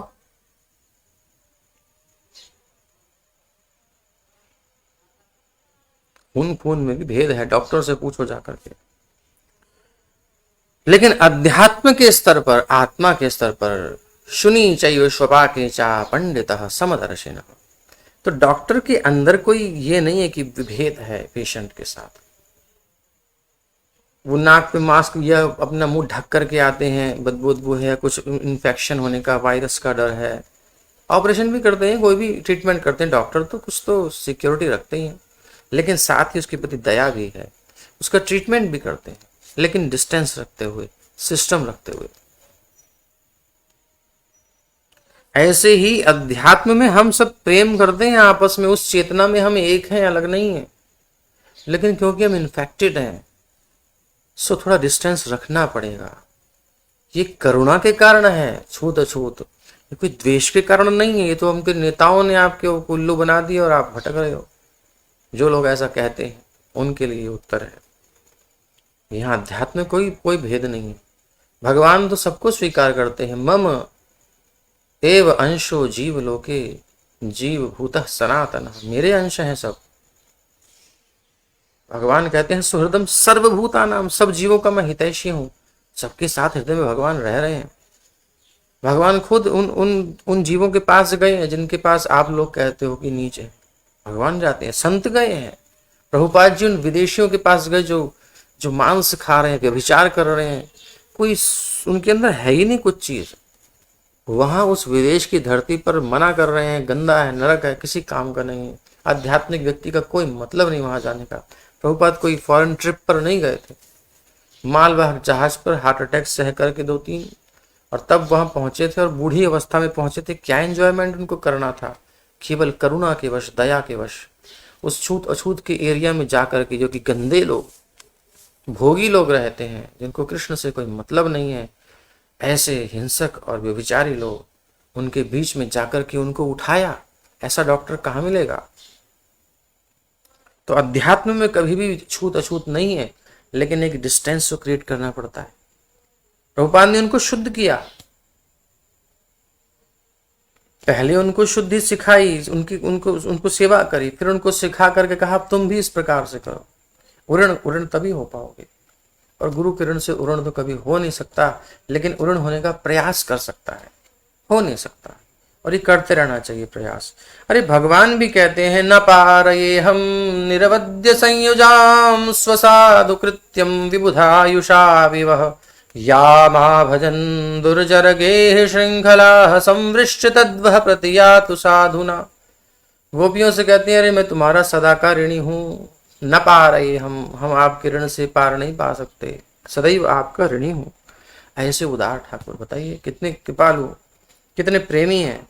क्यों भाई, क्या कर दिया हमने? बोले यस दुस्त्यजम स्वजन मार्य पथंग चहित्वा, बड़ा दुस्त्यज काम किया है कि स्त्री के लिए कि अपनी पूरी फैमिली, पूरा समाज का विरोध करके और भगवान को समर्पण करना। क्योंकि भगवान अवतार लिए थे, सब भगवान मानते नहीं थे। तो बहुत लोग निंदा आज भी करते हैं कि अरे अपना सब छोड़ के रात में पर पुरुष से जाके मिली। वो नहीं जानते कि भगवान है, वही परम धर्म है। बट वो सब उन्होंने झेला है, फैमिली लाइफ में या सामाजिक लाइफ में उन्होंने झेली है, फिर कृष्ण से प्रेम किया है। कृष्ण कहते हैं हम तुम्हारे ऋणी हमेशा के लिए। ये है भगवान की धन्यता। भगवान किसी से द्वेष नहीं करते, छूत अछूत नहीं मानते आध्यात्मिक स्तर पर। लेकिन भौतिक स्तर पर देखें तो क्या भगवान आपको दिखाई दे रहे हैं? अभी हम जिस प्लेटफॉर्म में के भगवान यहाँ आ रहे हैं, आ चुके हैं, तो क्या हम अनुभव कर पा रहे हैं? हमें उस स्तर में आना ही पड़ेगा, हमें अध्यात्म के स्तर पर आना ही पड़ेगा। इसलिए भागवत ही हमारी सहायता करेगी। अभी भागवत हमारी एरिया में नहीं आ रही है, भागवत हमारे एरिया में आकर के हमको अपने एरिया में ले जा रही है। बात समझ रहे हैं? अपलिफ्ट करना चाहते हैं, भगवान उठाना चाहते हैं, डॉक्टर मरीज को स्वस्थ करना चाहता है, हैं। इस प्रकार से हम देखेंगे तो ये समाज के उपदेशक हैं जो ब्राह्मण हैं, ये इन शूद्रों पर बहुत कृपा किए हैं। कहीं कहीं देखेंगे आप तो रैक्व गाड़ीवान था, उस पर कृपा करी, उसे ब्रह्म ज्ञान हो गया तो किसी ने द्वेष नहीं किया। हाँ, कुछ वर्ग होते हैं समाज के जो इतने परिपक्व नहीं होते हैं, तो वो फिर विरोध भी करते हैं। वो कालांतर में कुछ खामियां आती हैं, सब जगह अच्छा और बुरा होता ही है। अच्छे लोग सब जगह होते हैं, बुरे लोग भी सब जगह होते हैं, तो उनकी बात हम नहीं कर रहे, वो तो है ही। लेकिन जहां तक विषय की बात है अध्यात्म की, वहां कोई भेद नहीं है अध्यात्म के स्तर पर। लेकिन भौतिक स्तर पर, व्यवहारिक स्तर पर तो कुछ मर्यादाएं माननी पड़ेंगी, नहीं तो कुछ भी नहीं चलेगा। इस शरीर में ही थोड़ा विभेद मानना पड़ता है ना। यहां तक कि घर की, हाँ, तो कुत्तों, पतित पुरुषों तथा चांडाल आदि अछूतों को उनकी समुचित आवश्यकताएं प्रदान करके उनका पालन करना चाहिए। जो भी उनको नीड है उनको दे दो, उनके साथ घुलो मिलो मत, क्योंकि उनकी सोच ही छोटी सी है। वो हंटिंग वगैरह में और ये सब गलत चीजों में और सब में, मतलब छोटी मोटी इन सब संसारिक कामों में लगे पड़े। हायर जो पर्पस है वैदिक सभ्यता का, उससे उनको इंटरेस्ट नहीं है। इसलिए उनको उनको फीडिंग करनी है, मना नहीं किया जा रहा, बट थोड़ा दूर से आप लीजिए, आइए ले जाइए, बस हो गया। यहां तक कि घर की अपनी उस पत्नी को भी ये आवश्यकताएं गृहस्थों द्वारा पूरी की जानी चाहिए, उनको भी देना है। और यहां तक कि घर की अपनी उस पत्नी को भी जिससे मनुष्य घनिष्ठता पूर्वक संबंधित रहता है, उस पत्नी को भी अतिथियों और सामान्य जनों के स्वागत में नियुक्त करना चाहिए। यानी कि अपने मोह को थोड़ा कम करना चाहिए, उसको भी सेवा में लगाना चाहिए। उसे भोग का ही वस्तु नहीं समझना चाहिए, वो भी सेवा के लायक है। यद्यपि आधुनिक समाज में कुत्ते और घरेलू साज सामग्री का भाग माना जाता है, कुत्ते को माना जाता है कि फैमिली मेंबर ही है, लेकिन वैदिक गृहस्थ जीवन पद्धति में कुत्ता अछूत है, अस्पृश्य है। जैसा कि यहाँ बताया गया है, कुत्ते का पालन उचित भोजन देकर किया जाता है, लेकिन उसे घर में प्रवेश नहीं दिया जाता। शयन कक्ष की बात तो कोसों दूर रही, लेकिन आजकल सबसे पहले हमारे शयन कक्ष में आता है। और जहां पति का स्थान होता है, बिटिया वहीं चूमती है उसको, है? निम्न जाति के व्यक्ति, अब जिसके पास जाएगी वो फिर इसका जूठा ही। निम्न जाति के व्यक्ति या अछूत चांडालों को भी जीवन की आवश्यकताएं प्रदान की जानी चाहिए। इस संबंध में यथा शब्द प्रयुक्त हुआ है, यथा, जिसका अर्थ है जितने का पात्र हो उतना दो, क्योंकि अतिरिक्त देने से उसका मिसयूज करते हैं। बुद्धि नहीं है ना, और लेनी नहीं है, तो छोटी सोच का आदमी छोटी सोच के अनुसार ही यूज करेगा। इसलिए उसके पास उतना ही रहना चाहिए जिसकी उसकी नीड है। ये बात आप सहमत होंगे, और इस बात को व्यवहार में भी देखा होगा। जिसकी जितनी सोच है ना, उससे आगे नहीं जा सकता। उसको उसकी सोच उठा सकते हैं, उसको डेवलप कर सकते हैं, उसे बढ़ा सकते हैं, वो सुधर जाए अलग चीज है। बट जब तक वो उस स्टेज में है, उसको अतिरिक्त देना ठीक नहीं है, क्योंकि वो उसका मिसयूज करेगा। फॉर एग्जाम्पल, शराब पीने की इसकी लत पड़ी हुई है, आप उसके भोजन आदि उसकी रहने की व्यवस्था कर दो, ठीक है। बट अगर आपने धन दे दिया उसको, तो वो पिएगा जाकर के, कुछ नहीं करेगा। वो तो पत्नी को मार कूट के उसके पैसे ले जाता है। अब ये कुत्सित आदत है ना, उसको तो कुछ नहीं देना चाहिए ना। आप उसको सुंदर बढ़िया से व्यवस्था कर दो, खूब धन की व्यवस्था कर दो, चलो तेरी व्यवस्था करते हैं, ये वो दुनिया भर की चीजें, क्या करेगा? कुछ दिन बाद फिर रोड पर मिलेगा आपको। ऐसा सरकार भी करती, तो भी ऐसे मिलते हैं कुछ लोग। तो इसलिए इनको देखना चाहिए कि कितनी मानसिकता है, उसके अनुसार उनको फीडिंग करनी है। पात्रता देखनी पड़ती। अगर कहीं सुपात्र मिल जाए तो सब कुछ दे देना चाहिए। बोले इसके पास जाने पर तो बहुत ग्रो करेगा, बहुत अच्छा हो जाएगा, तो ये बात है। भेदभाव कहीं ऐसा नहीं है, किसी कारण से है। इस संबंध में यथा शब्द प्रयुक्त हुआ है कि जितने का पात्र हो, निम्न जाति के लोगों को आवश्यकता से अधिक धन नहीं दिया जाना चाहिए, उन नहीं तो उसका दुरुपयोग करेंगे। उदाहरण के लिए इस समय निम्न जाति के लोगों को सामान्यतः बहुत वेतन दिया जाता है, हाई स्केल सैलरी, और वो सबकी सोच क्या है, ईटिंग, मीट ईटिंग, और कोई नहीं, और गंदी गंदी चीजें दूर की, गैम्बलिंग और इलिसिट सेक्स और नशा, इसी में लगते हैं ना। जितने वेतन पाने वाले हैं इन्हीं चीजों में, टाइम कहाँ पास करेंगे, क्योंकि अच्छा काम करने को है नहीं, खराब में लग रहे हैं, तो हाई सैलरी पा करके हाई कॉन्टेमिनेटेड लाइफ जीते हैं। बहुत वेतन दिया जाता है, लेकिन ऐसे जन अपने धन को ज्ञान का अनुशीलन करने या जीवन में प्रगति करने में उपयोग न करके शराब पीने या इसी प्रकार के पाप कामों में लगाते हैं। जैसा कि भगवत गीता में कहा गया है, चातुर्वर्ण्यमया शिष्टम गुणकर्म विभागशः। लोगों के कार्य और गुणों के अनुसार मानव समाज के 4 विभाग होने चाहिए। निम्नतम गुणों वाले व्यक्ति ऐसा कोई कार्य ही नहीं करते। जो 4 विभाग हैं जो कि समाज के लिए हेल्पफुल हैं, ये जो निम्न गुणों वाले व्यक्ति हैं, जो इन चारों वर्णों से बहिष्कृत हो रखे हैं, शूद्र सेवा तो करता है, श्रमिक वर्ग है, वो ईमानदार अच्छा व्यक्ति जो श्रम करके, उसके पास बुद्धि ज्यादा नहीं है लेकिन गलत आदत भी नहीं है। लेकिन जो निम्न और बहिर आ जाते हैं, चांडाल आदि, वो कुत्ता खा रहे हैं, गाय नष्ट कर रहे हैं, गाय तो खैर नष्ट करने वाले म्लेच्छ हो जाते हैं, बट चांडाल कुत्ते के मांस खाने वाला यानी कुत्ते का संग करने वाला भी आ जाता है उसी एरिया में। तो ब्राह्मणों को तो भैया जो ऊंचे वर्ग है उनको कुत्ते को तो इतना लाड़ प्यार नहीं करना चाहिए, और लाड़ प्यार करना है तो गली के सारे कुत्तों को सब बिस्किट खूब बांटो, बढ़िया बढ़िया ला करके खिलाओ उनको, कौन मना कर रहा है, बांटो, बाहर रोड पे डाल दो सब। पक्षियों के लिए डालते हैं, कुत्तों के लिए डाल दो, कौन मना कर रहा है, कुत्ते ही प्यारे हैं तो। पालना है तो बाहर रखो, अंदर लाओगे तो फिर चंडाल वाले एरिया में एंट्री करने की तैयारी है आपकी। निम्नतम गुणों वाले व्यक्ति ऐसा कोई कार्य नहीं कर सकते जिसमें उच्चतर बुद्धि की आवश्यकता हो। सबकी स्थिति होती है।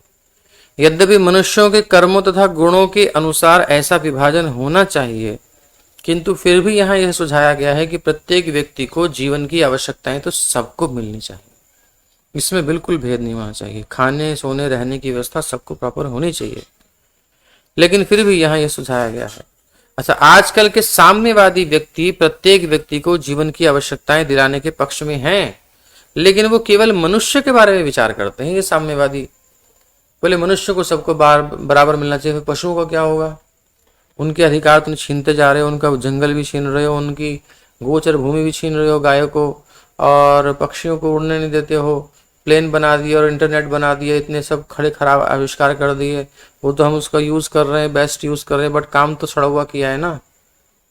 कितने पक्षी मर गए हैं इस इंटरनेट के कारण, इस वेव्स के कारण। आप इसको साइंस में देखिए जा करके, गायब होते जा रहे हैं सब, खत्म हो जाएगी सब चीजें धीरे धीरे। आदमी भी खड़ा खड़ा गिरेगा, 5G आने तो देखो क्या क्या होता है। 5G से समस्या शुरू हो जाएंगी और बढ़ते जाओ, जितना भी भौतिक जगत में उन्नति उतनी समस्या। वैदिक विधि से नहीं चलेंगे तो रोना पड़ेगा। वो मनुष्यों के बारे में विचार करते हैं साम्यवादी। आधुनिक निम्न पशुओं के बारे में कोई विचार नहीं करता। लेकिन श्रीमद् भागवत में दिए सिद्धांत इतने व्यापक हैं कि इसमें संस्तुति की गई है कि प्रत्येक जीव को, चाहे मनुष्य हो या पशु, उनके गुण दोष पर विचार किए बिना जीवन की आवश्यकताएं प्रदान की जानी चाहिए। खाने को सबको मिलना चाहिए, न्याय की व्यवस्था सबकी होनी चाहिए, शिक्षा कोई लेना चाहे तो सबको मिलनी चाहिए। इसलिए ब्राह्मण जो शिक्षक वर्ग होता था घूम घूम करके नॉलेज देता था। किसको किस स्तर की नॉलेज चाहिए? ब्राह्मण है तो उसको ये नहीं कि उसको शूद्र वाले काम में अर्निंग वर्निंग दुनिया भर की चीजें और ये सिखाना, टेक्निक सिखाना उसमें लगा, नहीं, तुमको केवल नॉलेज लेनी है। क्षत्रिय की प्रवृत्ति है तो तुमको शिक्षा, युद्ध कौशल, बाकी सब चीजें भी साथ में, बेसिक बट मेन ये। और वैश्यों को धन अर्जन के लिए जो जो स्किल्स चाहिए वो सब सिखाया जाना, बाकी चीजें भी हैं, ज्ञान अर्जन भी है।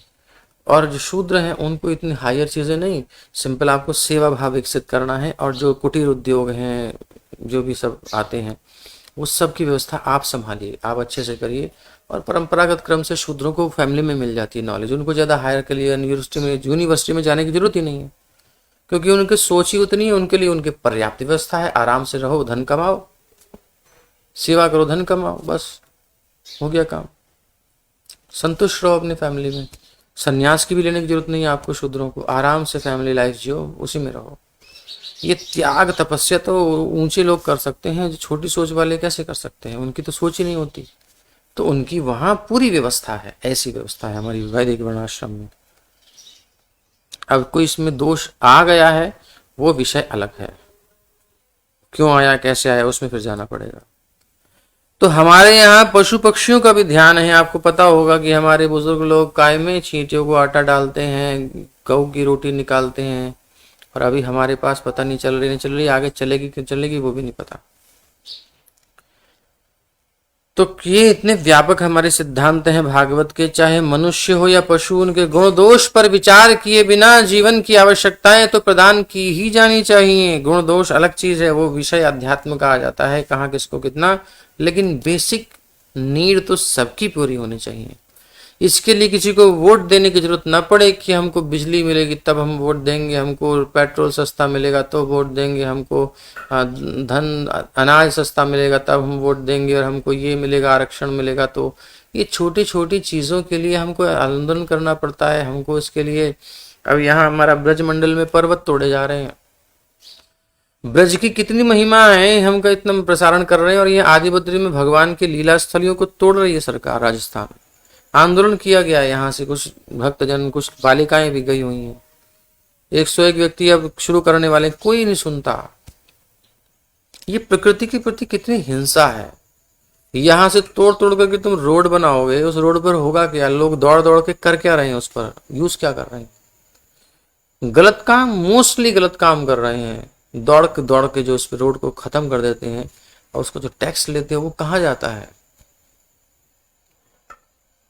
ये सभ्यता ही ऐसी बनाई गई है कि आदमी बस खत्म ही होता रहे, प्रकृति के साथ छेड़छाड़ करता है बस। और वो अध्यात्म में भी नहीं इसने छोड़ना है कुछ। अपनी पत्नी को भी जनता की सेवा में लगाने के पीछे ये भावना होती है कि वो पत्नी अपनी पत्नी के घनिष्ठ संबंध को अथवा अत्यधिक आसक्ति को धीरे धीरे त्यागे, यानी कि चिपका के रखे अपने साथ, धन को और लक्ष्मी को, घर की लक्ष्मी को।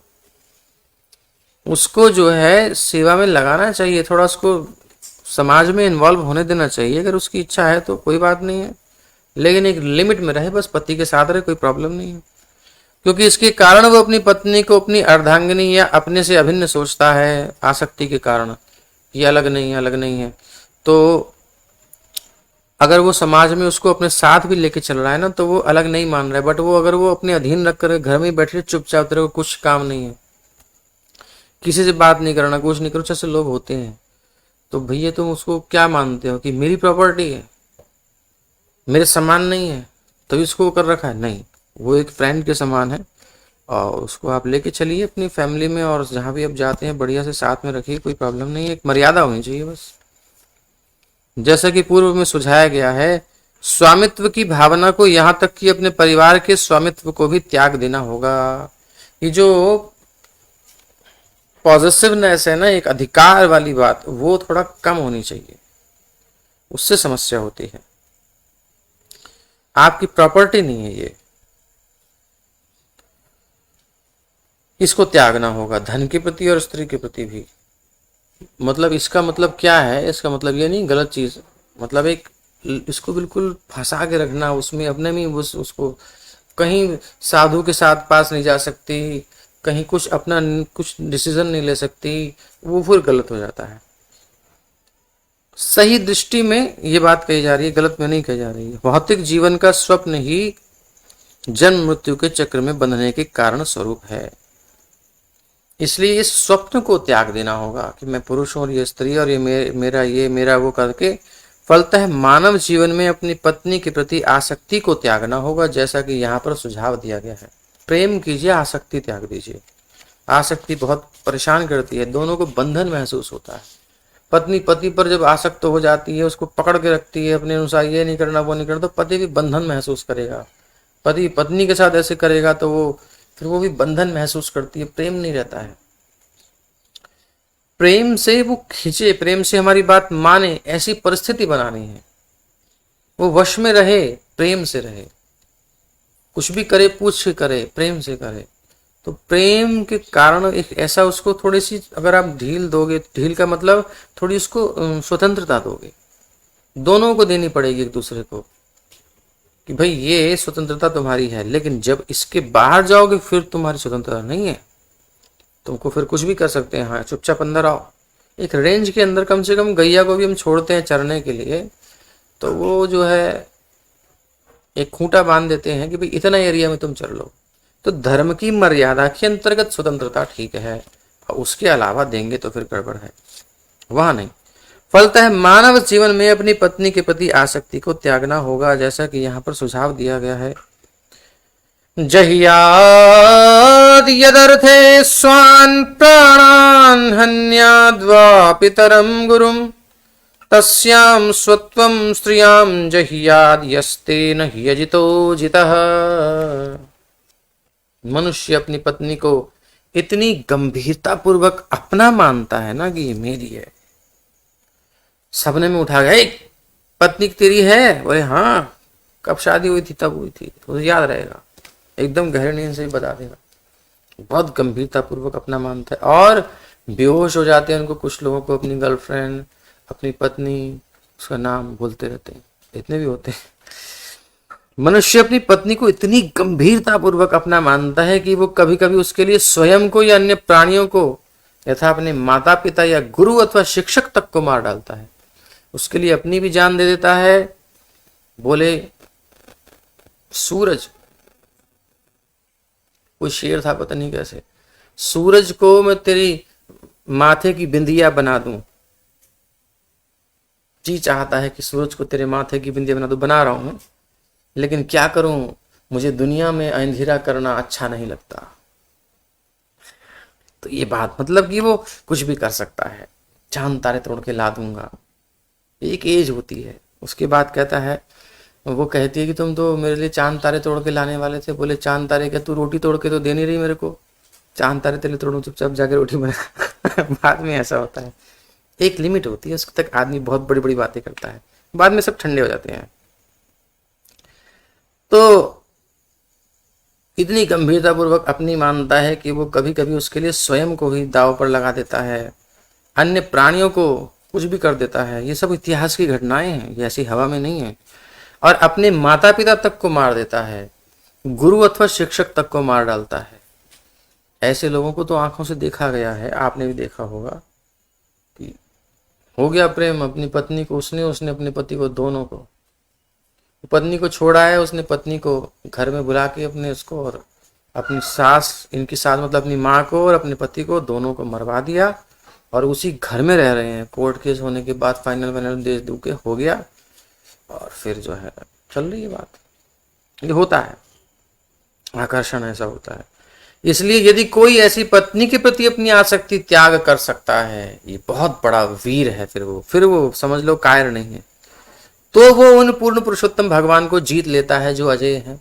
यानी वो कहे अपनी पत्नी से, अरे श्रीमती जी तुम थोड़ा हरिनाम कर लो, मेरे पास टाइम नहीं है, कोई बात नहीं, लेकिन तुम करो। अगर ऐसा कोई पति है तो वो वीर है, फिर बहुत सुंदर है। वो कॉपरेट करे उसको, ठीक है, आप लगे बहुत अच्छा है, बट नहीं भी लग पा रहे तो उसको तो लगने दो कुछ तो। हाँ, पत्नी का भी प्रिय कर्तव्य है ऐसे पति को किसी प्रकार की कमी ना होने दे।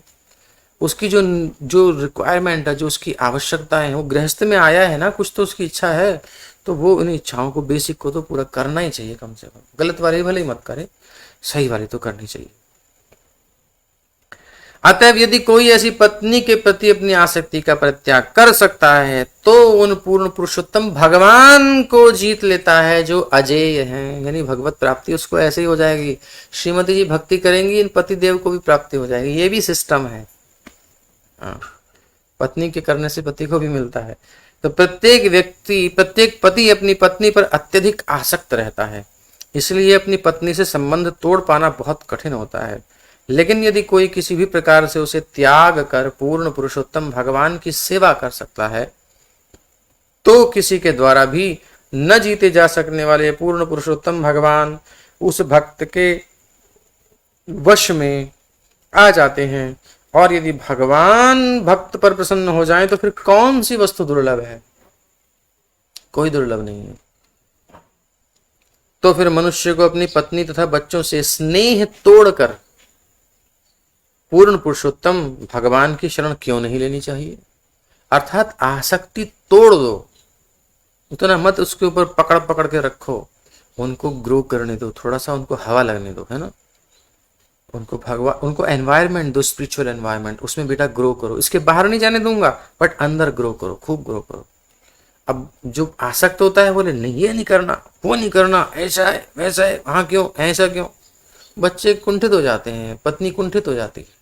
एक एक एरिया दे दीजिए उसको अध्यात्म के नियम के अनुसार कि कितना एरिया उनको नीड है। उनको हमारी व्यवस्था वैज्ञानिक है, ऐसे नहीं हवा में। कितना स्वतंत्रता देने से वो बिगड़ेगा नहीं, उतना बच्चे को स्वतंत्रता दो, स्त्री को स्वतंत्रता दो। और पुरुष को बुद्धिमान होना चाहिए तभी देगा, नहीं तो वो भी मूर्खानंद है, तो फिर स्त्री को देना पड़ेगा स्वतंत्रता। तो वहाँ कभी कभी केस ये भी होता है, पुरुष को कोई बुद्धि नहीं होती, माताओं को बुद्धि होती है, उनको ज्ञान होता है, तो उनको फिर उल्टा हिसाब किताब करना पड़ेगा, बोले इसको हिसाब किताब से चलो। तो वो सब परिस्थिति के अनुसार एक संबंध होना चाहिए। तो इसमें भगवान की शरण लेनी चाहिए। गृहस्थ जीवन का अर्थ क्या है? अपनी पत्नी के प्रति आसक्ति, जबकि सन्यास का अर्थ है अपनी पत्नी से विरक्ति तथा भगवान श्री कृष्ण से आसक्ति। बस इतनी सी बात है। तो आप देखिए कहाँ हैं हम, और अब समय आपका हो ही गया है। इसी से कल हम प्रारंभ करेंगे, फिर 8:30 तक विश्राम होता है, थोड़ी आरती में समय लगता है, इसलिए हरे कृष्णा। श्रीमद्भागवत महापुराण की जय, श्री प्रभुपाद की जय। इसमें कमेंट कीजिएगा, सब कमेंट करते नहीं है, फेसबुक के नीचे भी कीजिएगा, फिर बाद में उसे हम बताएंगे कहाँ करना है जब अपलोड होगा तब। और खूब सेवा करो, गौ सेवा करो, वैष्णव सेवा करो, ग्रंथों का वितरण करो। इसी के लिए धन कमाना चाहिए। ये नहीं सोचना चाहिए कि ये दे रहे हैं तो कोई एहसान कर रहे हैं, ये नहीं दे रहे तो चोरी कर रहे हैं, हम दुरुपयोग कर रहे हैं अपने गृहस्थ जीवन को, नरक में जाने की तैयारी कर रहे हैं, केवल कमा कमा कर खा रहे हैं। तो इसलिए अच्छा, देने से दिखावा करने के लिए देना वो भी अलग चीज है। यशोर्थे धर्म सेवनम, ये गीता जिन्होंने पढ़ी है वो दान की पद्धतियों को भी समझ लीजिए। वो एक चर्चा होनी चाहिए कभी किसी को पढ़ना हो तो। जो सात्विक, राजसिक, तामसिक और निर्गुण, ये 3 प्रकार की हर क्रियाएं हैं। आपके विचार, आपका खाना, आपका रहन सहन, आपका धन, आपका दान, हर चीज 3 प्रकार की है। और तीनों से परे यानी सत्वरजतम और फिर निर्गुण। तो प्रत्युपकारार्थम, जो प्रत्युपकार की भावना से दिया जाता है, बोले मैंने दिया है कुछ ये माने, बस आपका फिर वो वहीं तक रहेगा, ऊपर नहीं जा सकता। आपने भगवत चेतना में दिया है, कृष्ण सेवा में दिया है, उस यूनिवर्स को केंद्र में करके, तो फिर आपका उस लेवल तक जाएगा। भगवान श्री कृष्ण की प्रसन्नता के लिए दिया, उनकी सेवा में दिया है जो भी है, तो फिर उसमें तनिक भी अभिमान नहीं रहेगा कि मैंने किया, क्योंकि मैं एक इंस्ट्रूमेंट हूँ, मैं तो उनका एक व्यवस्था में एक जीव हूँ, मेरे द्वारा वो सेवा ले रहे हैं, मेरा सौभाग्य है। एक ये व्यवस्था होती है। जैसे कि हमारा सौभाग्य है कि मुझे भागवत पढ़ने का अवसर मिल रहा है और आप सब वैष्णवों के साथ में पढ़ पा रहा हूँ, तो भगवान की कृपा से मुझे भी कुछ कुछ समझ में आ रही है भागवत। तो बहुत गहरे अर्थ है, प्रति श्लोके प्रति शब्द नाना अर्थ का, सीमा नहीं है, अनंत है। अनंत पारम गंभीरम गांभीरम दुर्विगाह्यम समुद्रवत, समुद्र के समान गहराई है इसकी। अब जो जितना डीप में डीप डुबका लगाएगा उसे कुछ कुछ नया मिलेगा, अलग अलग चमत्कार, अलग अलग चीजें, बड़ी बड़ी दिव्य चीजें हैं समुद्र में, गर्भ में है। तो हमारी तो ऊपर ऊपर की दौड़ है, बाकी जब हरि कृपा होगी तो प्रवेश करेंगे। ऊपर ही ऊपर से जा रहे हैं तो उसमें भी बड़ा आनंद आ रहा है। इतनी भी योग्यता नहीं थी, वो सब वैष्णवों के संग में मिल रही है, तो हमारे ऊपर भी कृपा हो रही है। ऐसे सब पर कृपा है, सब अपनी कृपा पर अनुभव कीजिए, भगवान की कृपा पर डिपेंड रहिए, और बस जो सेवा बन पाए, जिसका जो अधिकार है उसमें करें, और बस जीवन सफल करें। हरे कृष्ण कृष्ण कृष्ण हरे हरे, हरे राम राम राम हरे हरे।